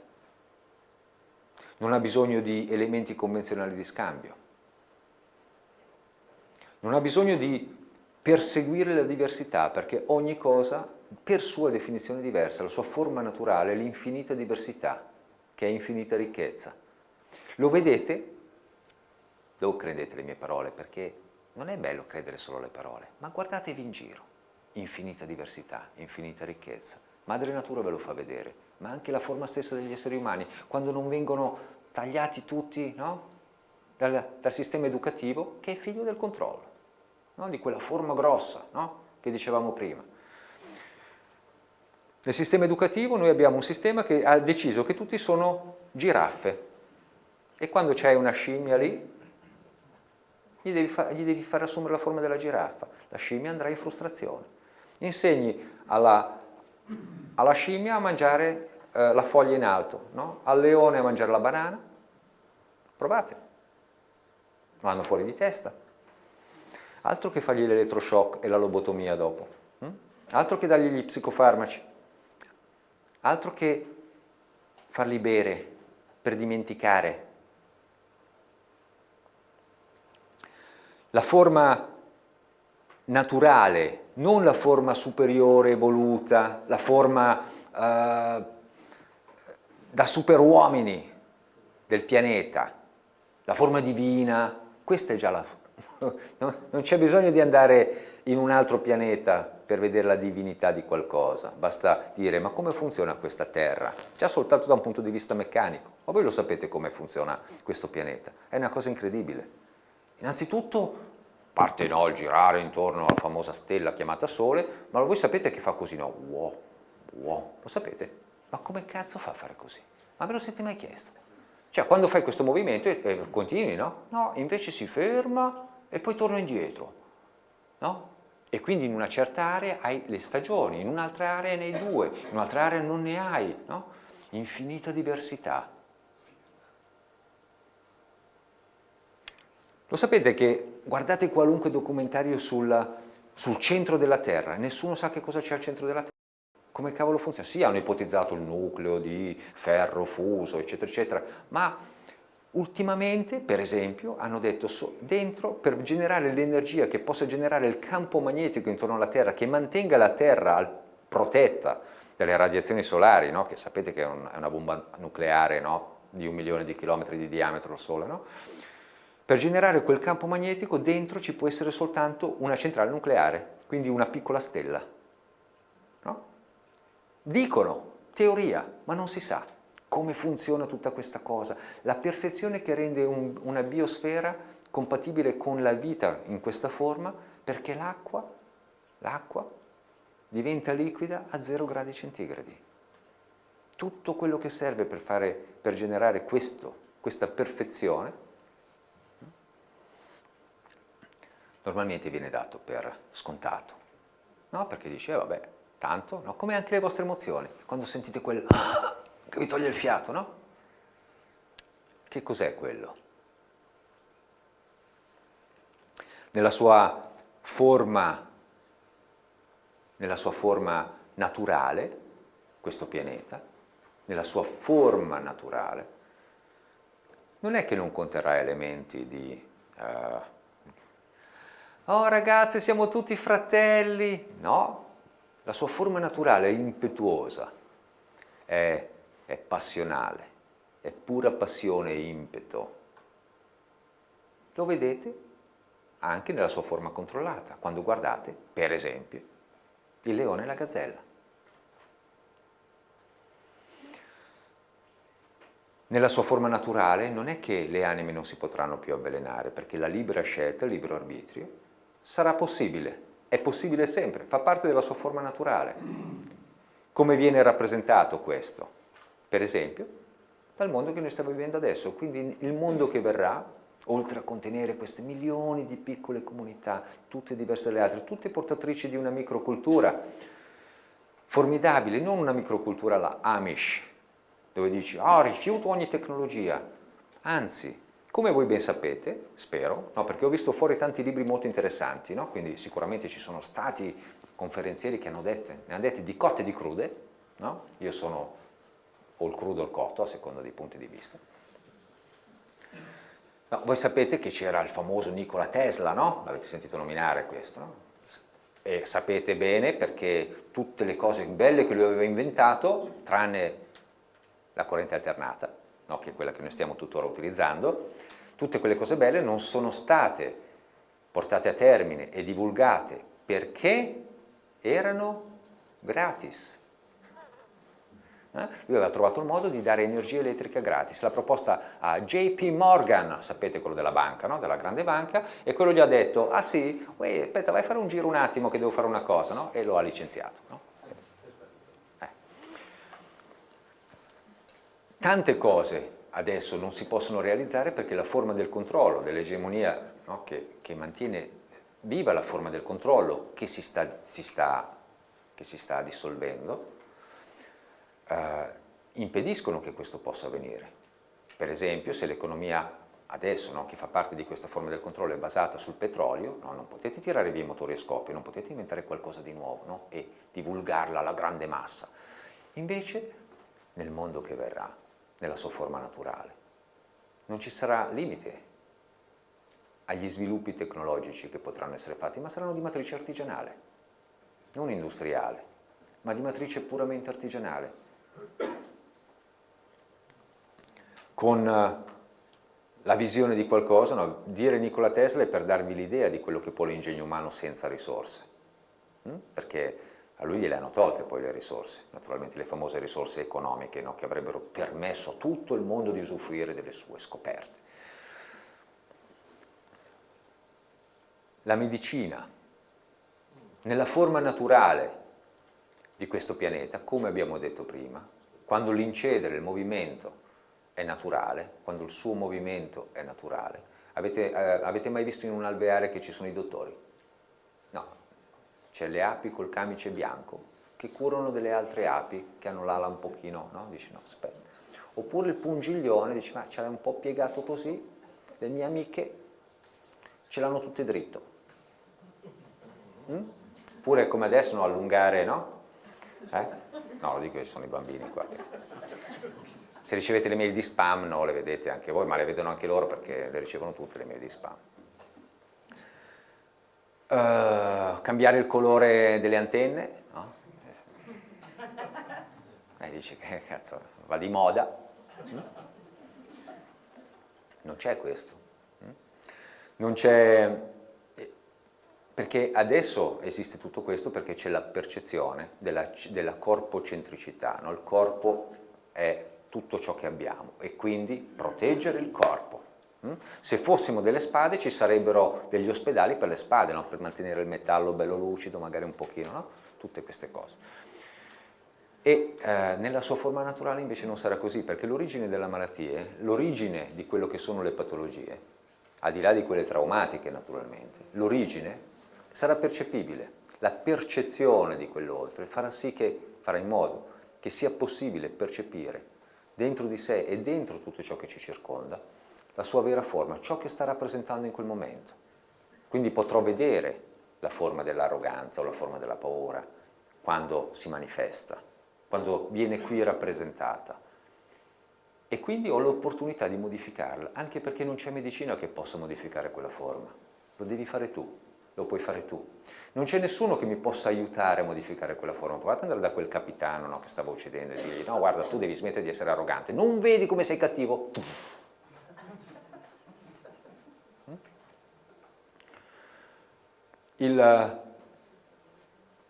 Potete dare una spalla su cui, no, essere il bastone di qualcuno che sta soffrendo in quel momento, dargli una pacca, una carezza, aiutarlo, mettergli, come si potrebbe dire, metterlo nelle condizioni di potersi muovere, ma quel movimento lo può fare solo lui.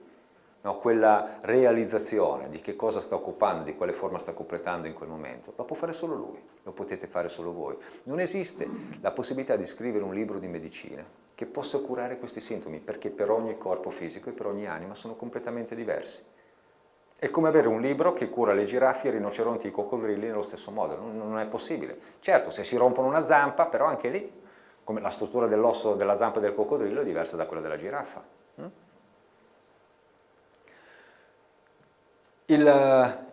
Si potrebbe dire che nel mondo che verrà, in quel mondo fatto di milioni di piccole comunità, l'espressione del medico sarà più quella di un padre di famiglia, di qualcuno che ti possa mettere davanti la tua scelta e non obbligarti a fare quella scelta, ma metterti nelle condizioni di farla e senza giudicarti se ne fai una o ne fai un'altra, perché quella scelta è solo tua e non è giudicabile. Quindi, naturalmente, sarà impossibile avere dei tribunali o dei sistemi di polizia, che controllano il cittadino.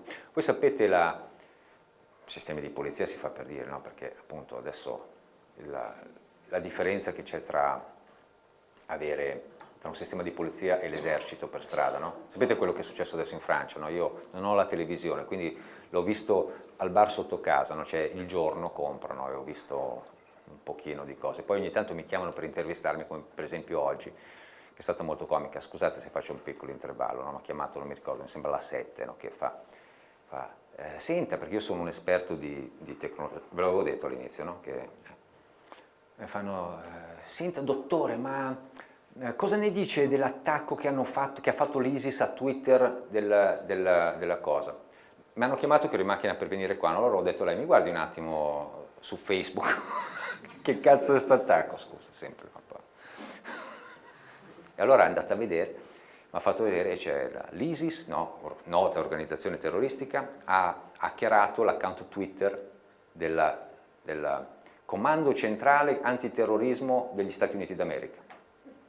E lei, sono testimoni che mi faceva male la pancia da ridere, no? C'era una cosa, ero piegato in due, infatti non sapevo se potevo venire qua perché stavo male, no? Mi ha chiamato dopo 20 minuti e gli ho detto: ma scusi, ma adesso seriamente, ma che cazzo di terroristi vanno a fare l'hacking di un account Twitter? Ma che cazzo gliene frega? Ma che gli frega? E una volta che l'hanno fatto, urco Dio, che danno, no? Ma se ti entrano nei sistemi di guida dei missili terra-aria, che sono attaccati in rete per gli Stati Uniti, no? Quando ero in Finmeccanica ho avuto il privilegio di vedere questa cosa paurosa, no? Che hanno un indirizzo IP, missili terra-aria. Non so chi di voi se ne intende un pochino. E ha detto: ma sono entrati anche nell'account YouTube. Ho detto: urco madonna, il Central Command degli Stati Uniti d'America c'ha l'account YouTube. Ma che cazzo se ne fa? Fai video? No, non ho capito, perché adesso sono curioso di vedere che video fanno. Però è bello, no? Sono cose, no? Che dici: oh cazzo, però sono entrati gli hacker, no? L'account Twitter. Allora gli ho detto: senta, se può riportare, no? Sto ridendo, no? Se riesce a mettere in parole la risata che sto facendo, no? Gli fa: sì, troverò il modo, no? Mi ha detto. Di cos'è che stavamo parlando? Ah sì, della polizia.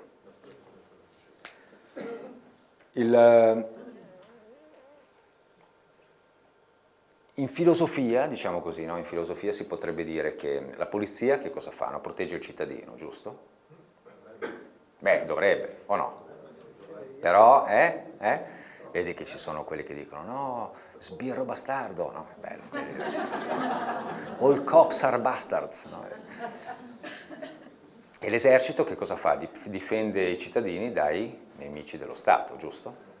Quando l'esercito è per le strade, chi è il nemico dello Stato? Bella, eh? Interessante questa cosa, eh?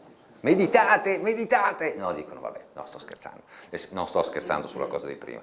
Fa parte della forma che si sta... un po' come l'animale ferito, no? Il cinghiale che è un po' nella sua ultima fase diventa un pochino più cattivo. La forma di questo pianeta sta cambiando, non c'è niente che si possa fare per questo. La sua forma sta tornando al suo stato naturale, ci metterà tanto tempo. Da un punto di vista della rappresentazione, dello spazio-tempo percepito qua, ci vorrà un po' di tempo. Ma non è un movimento che può essere influenzato dal singolo o dal gruppo, è un movimento che sta facendo il pianeta stesso, lui sta modificando la propria forma, sta uscendo da quella fase e quindi tutta la sua rappresentazione si modificherà e verrà rappresentata così. Ci vorranno 200-300 anni, non importa, ma sta iniziando adesso. Adesso si inizia a vedere il primo. Ma ci saremo noi?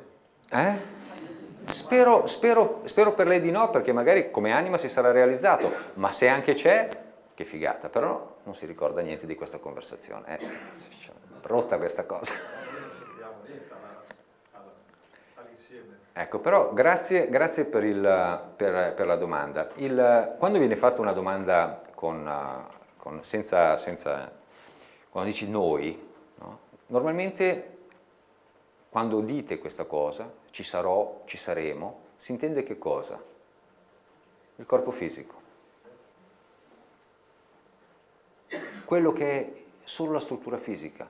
L'anima col corpo fisico ha un rapporto d'amore come Robert De Niro ce l'ha con Al Capone, ma non è il corpo fisico. Il corpo fisico la sta rappresentando, gli sta dando un ruolo, gli sta facendo sperimentare qualcosa in una specifica direzione, ma l'anima non è il corpo fisico. Allora noi siamo eterni? Se non si avvelena l'anima sì, quando si realizza diventa eterna, quando riconosce l'altra metà. Mi sembra che mi stiano buttando fuori, o no? No, Ah, fai un comodo, vai benissimo. no, perché di solito vengono dietro per dire e io non c'ho l'orologio.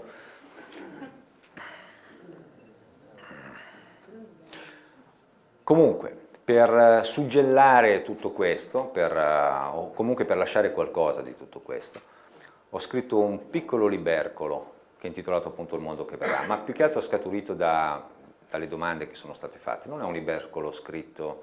sono stato pubblicato con alcune pubblicazioni da Mondadori, Sperling & Kupfer, eccetera. Ho ritirato tutto dalle case editrici a un certo punto, perché non mi interessa lo scrivere per il mercato di massa. Quando ho scritto, per esempio, un libro che vedrete di là, se vi interessa vederlo, titolato Hacker Republic, che me l'aveva commissionato proprio Sperling & Kupfer, io mi ricordo che l'editor che mi aveva chiamato per darmi il contratto, mi aveva detto: guarda, ci serve un libro che spieghi alle persone cosa sono gli hacker, come difendersi e tutto. E io ho detto: ma che palle, anche perché come difenderti dall'hacker? Boh, dipende. E poi adesso, stiamo parlando, adesso l'ho scritto nel 2010, dal 2010 al 2015 cambiano anche i fattori tecnologici, quindi esce un nuovo social network, come fai a difenderti? Chi lo sa? Dall'altro lato mi era venuta in mente una cosa che invece mi era uscita spontanea quando un signore sul Frecciarossa, non sapete il treno che va da Roma a Milano, mentre stavo armeggiando, non mi ricordo con cosa, mi sembra con l'iPad però, ma con la posta elettronica, io non ho dentro cose complicate, mi serve solo per scrivere le mail, no, eccetera, nonostante la fama di tecnologo. E mi aveva detto: ma senta lei che sembra un esperto, ma che antivirus usa? E io ho detto: io uso il cervello. Questo ti fa pensare, perché dici: ma alla fine a chi deve servire questa cosa? Deve durare il più a lungo possibile, perché fra 10 anni comunque il sapore di ciò che ti deve rimanere, e deve poterlo leggere chiunque, non deve essere un hacker o un tecnico informatico e tutto. E quindi ho scritto quel libercolo intitolato Hacker Republic, no? Che dice soltanto le cose basilari in un linguaggio semplicissimo. E soprattutto mi è servito per che cosa? Perché l'editor mi aveva detto: tu butta giù delle cose, poi lo scriviamo noi il libro. Gli ho detto: col cazzo, scusa, sempre no. Ho detto: no. Ho detto, Cosa vuol dire lo scrivete il libro? Adesso fanno così. Sapete che la maggior parte dei libri che scrivono lo scrivono gli editor, perché devono avere i parametri di marketing. Avevo un romanzo che era appena uscito qualche mese prima con un'altra casa editrice, no? Che non aveva fatto editing, no? Io gli avevo detto, io vorrei che uscisse così com'è. E loro mi hanno detto, guarda, vorremmo pubblicare il tuo La nona emanazione, no, che è di là, ho detto, però preparati a un piccolo stravolgimento. Ho detto, in che senso? Allora, la persona che legge adesso un libro è sul treno, non vuole pensare, stare lì a fare concetti complicati, cioè deve leggere, fare così, passare il tempo, deve essere veloce, l'azione deve essere molto così. Ho detto, oh, io che cosa ci metto? Il nome e basta, poi alla fine, che cosa? E allora no. E così li ho poi, arrivati a un momento del contratto, gli ho ricomprato, no, i libri che c'erano, di tasca mia, li ho presi tutti, li ho ripresi e mi sono ripreso i diritti d'autore e ho detto, da adesso in poi io non voglio pubblicare qualcosa per diventare un fenomeno di massa, non me ne frega un cazzo di diventare un fenomeno di massa, no? Ma per fare qualcosa che sia poco, no, ma che possa servire a qualcuno. E chi lo compra questo libro? Non deve essere qualcuno che lo compra perché lo trova all'autogrill, no, in 7000 salse, dice voglio un libro, ovunque vado c'è sempre quello, prendo quello di Bruno Vespa. No, no. E gli deve interessare, ci deve arrivare quella cosa che si chiama oltre, se è il momento che lui veda quella cosa, gliela farà vedere. Il suo sguardo girerà lì, lo vedrà, avrà l'impulso di prenderlo, lo prenderà. O lo vedrà su Amazon, o lo vedrà dove cavolo vuole, e lo farà. No? Quindi non sono pubblicati per, sono venuto qua a vendere i libri. No? Infatti vi dirà l'organizzatrice che è stata lei a dire, porta dei libri, no? Perché io non ci pensavo neanche a portare dei libri qua, no? Per esempio, no? Quelli che ho portato di là. Ho detto, porta dei libri, ho detto, va bene, lo porto.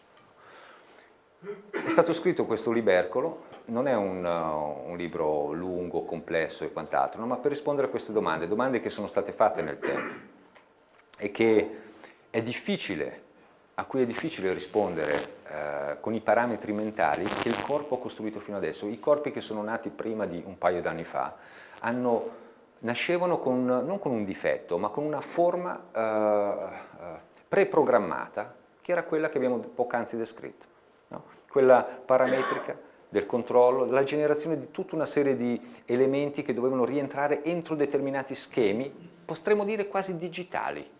Voi sapete la differenza tra digitale e analogico? Tra un CD e un vinile? Chi la sa? Ok, bravo.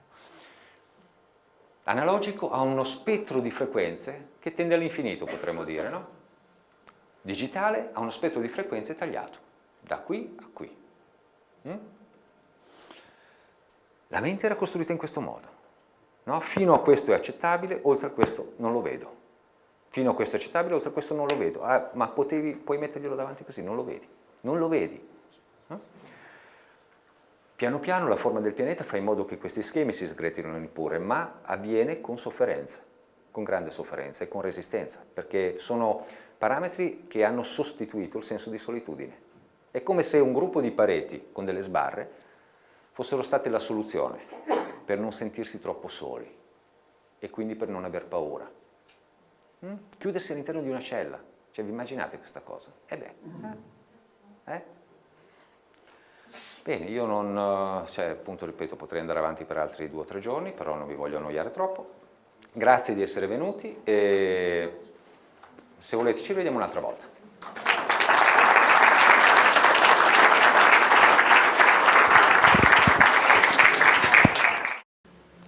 Per le domande invece non c'è problema. Beh, se mi chiedete come funziona un'app e un fiore... L'indirizzo di un missile? L'indirizzo di un missile? Sono indirizzi di classe 10 se ti interessa, per chi si intende di informatica, quindi 10.x.x.x. Ma se mica un terrorista che poi mi dicono che ho fatto... Hacker fa partire un missile. Che differenza fa lei tra mente, anima e spirito? Grazie per la domanda. Scusa, puoi ripetere la domanda? Ha chiesto che differenza faccio io, dice, comunque per quello che, suppongo per quello che è il progetto Enoch, tra mente, anima e spirito. Allora, io direi tra mente, corpo e anima, poiché le classificazioni di spirito, fantasma, anima, i vari nomi che si dà a qualcosa che è trascendente, e ne diamo uno solo, che è anima. Per usare il nome convenzionale italiano, naturalmente. La mente, anche lì c'è un piccolo libercolo là che parla proprio di questo, la mente è uno strumento collegato al corpo fisico. La mente assume il sapore dell'anima che occupa quel corpo fisico e quindi parla di lei, quel corpo fisico da quel momento in poi parla dell'anima che lo sta occupando. Al Capone, avete visto, chi ha visto Gli Intoccabili? Bene, Robert De Niro, no? In quel caso, ok. Immaginatevi Keanu Reeves che fa Al Capone, ok? Al Capone rimane sempre lui, fa sempre quello che deve fare, è sempre nato a Chicago e tutte queste cose, fa la strage di San Valentino, muore di sifilide, va ad Alcatraz, no? Però chi sta occupando Al Capone? Ecco, Al Capone parla dell'anima che lo sta occupando. Che cosa fa in modo che questa rappresentazione possa avvenire, che possa parlare di lui, Al Capone? La mente. La mente è come se fosse un ponte tra i due mondi. Un ponte che però esiste ed è generato dal reame del corpo fisico. Quindi la mente è uno strumento, non è quindi con questo non voglio svalutare la mente, ma come potete vedere, per chi ha voglia di leggere quel libercolo, per tantissimo tempo la mente è stata considerata il generatore delle risposte, ciò al cui interno esiste la risposta di qualcosa. Ma questo non è possibile, perché la mente non può contenere, per esempio, l'anima.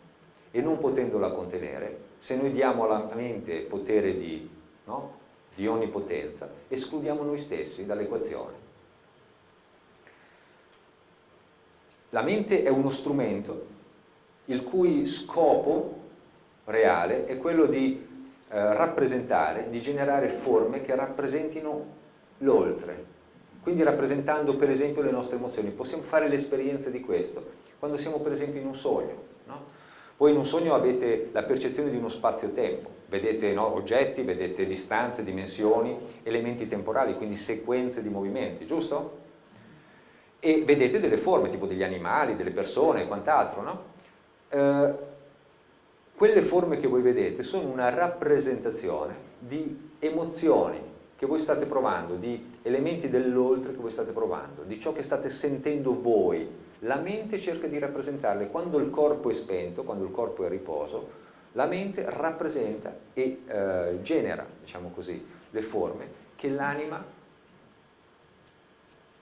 che rappresentano il sentire dell'anima in quel momento. Per esempio, se voi avete paura in un sogno, la mente rappresenterà ciò che per voi è la paura, quindi non può esserci un'interpretazione di quella forma.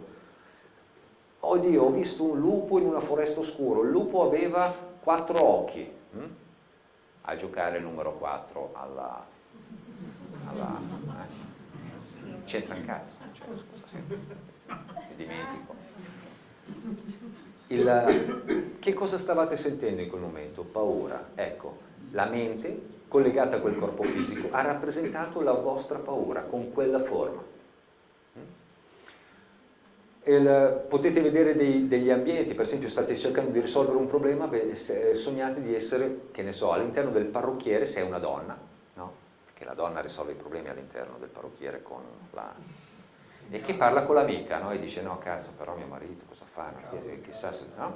Oppure se siete un manager sognate di essere in una sala riunioni o nel vostro ufficio con, no, gli elementi di crisi che rappresentano per voi ciò che può risolvere quel problema che vi sta assillando, che voi state sentendo. Sto facendo degli esempi adesso naturalmente, no? Per far comprendere come funziona la mente, che cosa fa effettivamente. La mente non è strutturata per generare pensieri e tuttavia lo fa quando manifesta una patologia, quando è in sofferenza, quando il rapporto tra lei e l'anima è in sofferenza. L'anima rifiuta di essere il samurai che regge la spada. allora la mente comincia a generare pensieri per cercare di compensare questo stato. L'uso naturale della mente è quello di riflettere, no? Di riflettere l'oltre, di generare una forma dell'oltre comprensibile per l'anima, partendo dalle percezioni del corpo fisico. Questa è la natura della mente, è la vera natura della mente, è la ragione per cui esiste. Non generare pensieri e pensare è un uso improprio della mente, un uso improprio e patologico della mente.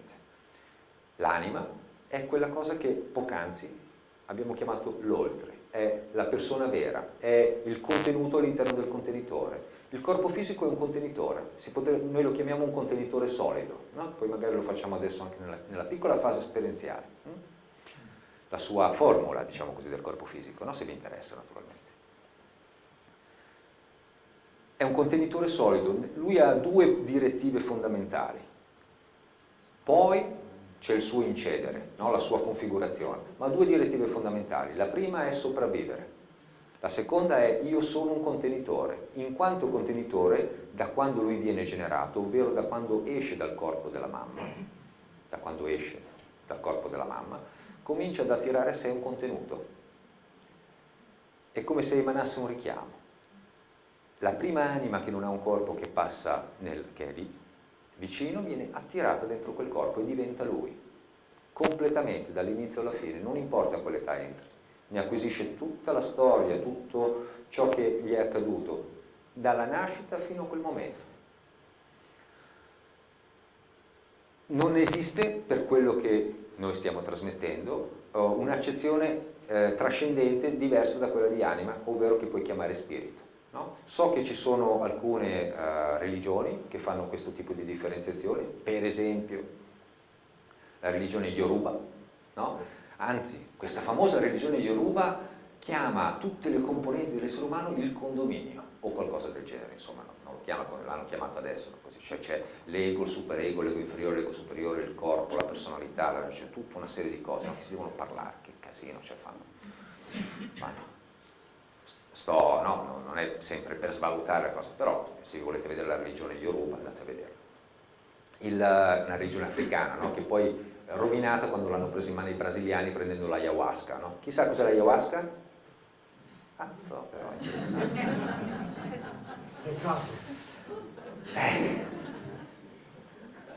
Posso sapere cos'è? Sì, ma sto scherzando, madonna. Voleva farvi divertire. Lei dà, diciamo, molta importanza all'anima, ma non è per caso un'arroganza umana nostra di pensare che abbiamo un'anima dietro tutto, perché noi siamo superiori mediamente a tutte le altre creature, quindi vogliamo crearci il bisogno di un'anima, come un tempo, siccome non sappiamo spiegare alcune cose, diciamo che c'è un'anima. Come una volta non riuscivamo a spiegare fulmini, altre cose, dicevano che c'è Dio, un'altra cosa. Io ho l'impressione che c'è tutto già dentro nel corpo.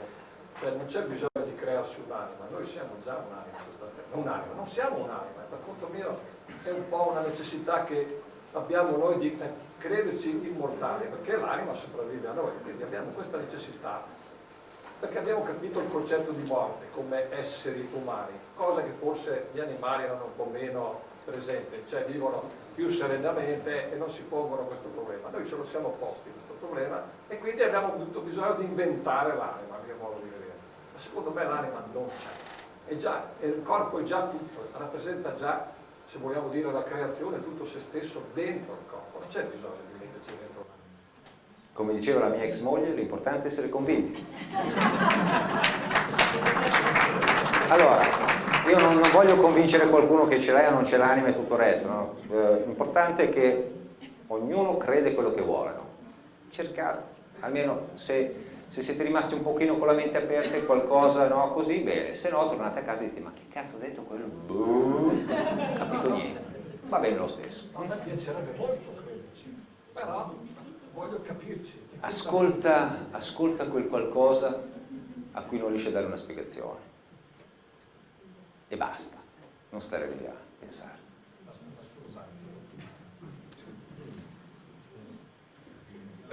Non è che per caso il pensiero è la mente non manifestata?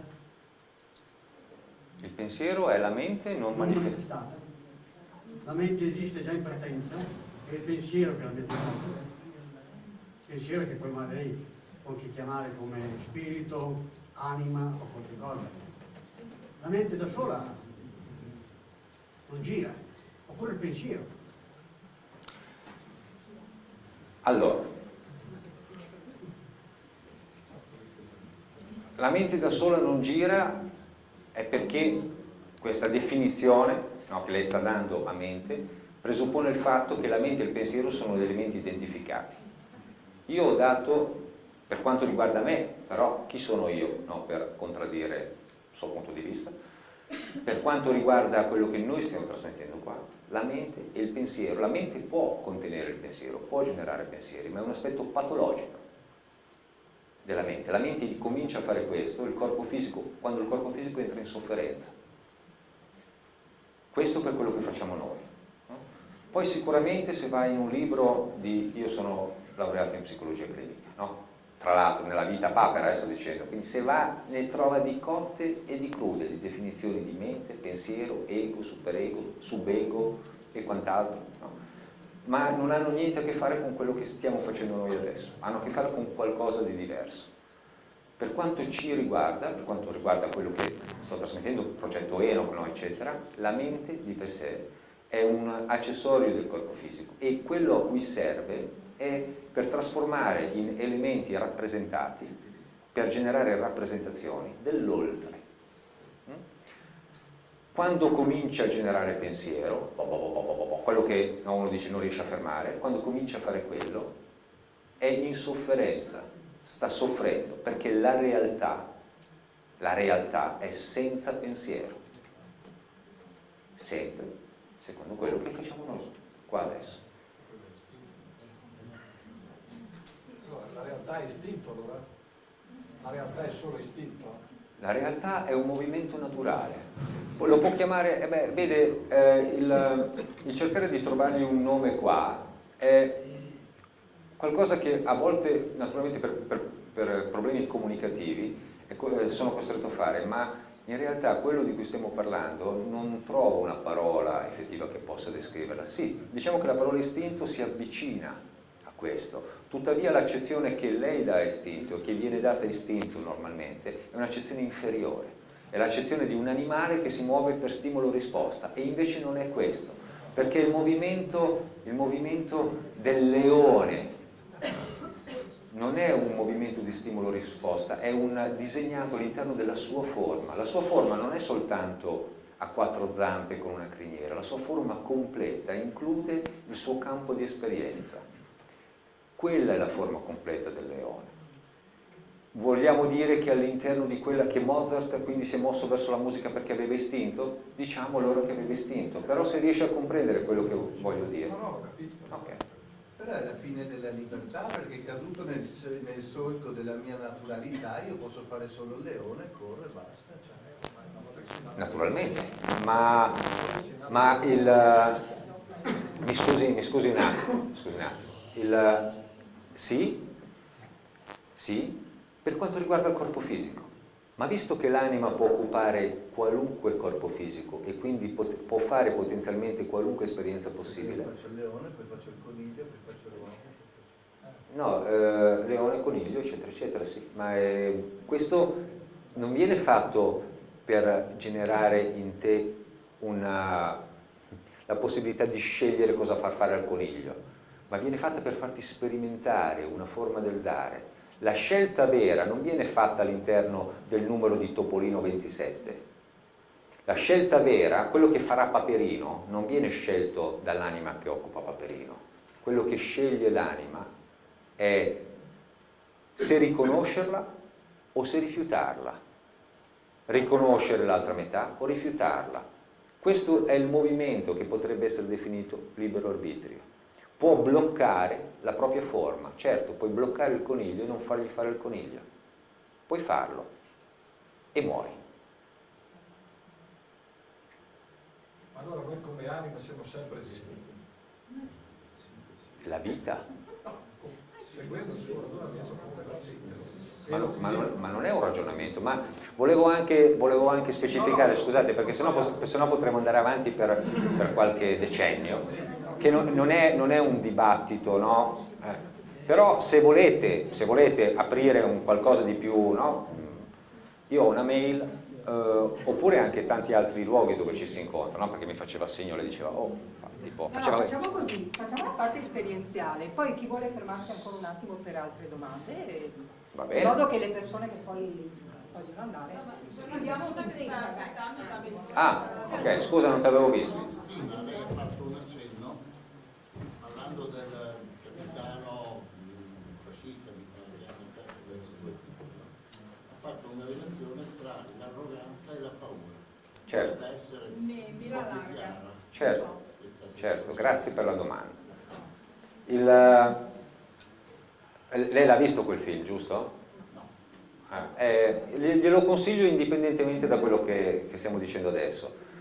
In quella forma presentava diversi personaggi, diciamo così, no? Quella rappresentazione, un po' come quella di Pirandello. Quella rappresentazione presentava diversi personaggi. Uno, quello che ha colpito tutti, era questo capitano fascista dell'epoca di Franco, no? Nella Spagna franchista, al quale erano stati consegnati due poveri contadini, un padre e un figlio, che avevano catturato, erano andati a caccia di conigli, per mangiare naturalmente, no? Perché avevano fame. I soldati li hanno catturati, li hanno portati davanti al capitano, in ginocchio naturalmente, no? Pestati a sangue, e lui, torturandoli con la pistola, li ha messi in una condizione specifica. La ragione per cui ho fatto questo esempio è perché quando ho visto insieme ad altre persone questa scena, il loro commento è stato soprattutto indirizzato all'ingiustizia che vedevano. Cioè loro vedevano una cosa, vedevano un oppressore e un oppresso, no? E cattivo l'oppressore. Io ho cercato di fargli vedere quella forma in un modo completamente diverso, in un modo nuovo, sempre la stessa forma, sempre la stessa rappresentazione. Quella rappresentazione era la rappresentazione della forma dell'arroganza. In quella forma cosa c'era? L'arrogante. L'arroganza è il livello di densità dell'anima prossimo alla dissoluzione. Dopo l'arroganza c'è la morte, l'anima si dissolve. L'arroganza ha bisogno, come ogni forma, come l'ape, ha bisogno di completarsi per essere tale. Un dittatore che non ha persone davanti, che cosa ditta? Un giudice che non ha un colpevole, che cosa giudica? Un ladro che non ha un poliziotto che non ha un ladro. Ogni forma si completa, si nutre con un'altra metà che la completa, potreste dire che ne genera la ragion d'essere, ma diciamo noi che la completa. In quel caso avevamo il capitano, la rappresentazione dell'arroganza, che aveva bisogno di completarsi. E allora ho fatto vedere, ho detto guardate bene cosa sta succedendo, per completarsi l'arrogante, il prepotente, cosa deve generare? Paura. Quindi ha generato paura. Quando ha generato paura, che cosa fa l'arrogante? La uccide. Quindi che cos'è? Cosa fa la forma dell'arroganza? La forma dell'arroganza si completa quando nella rappresentazione, solo qua, uccide la propria paura. L'arroganza quindi è il tentativo di sopprimere la propria paura. Questa è l'arroganza. In quella forma, se l'anima arrogante riuscisse in quel momento a realizzare la natura della forma che sta rappresentando, si libererebbe.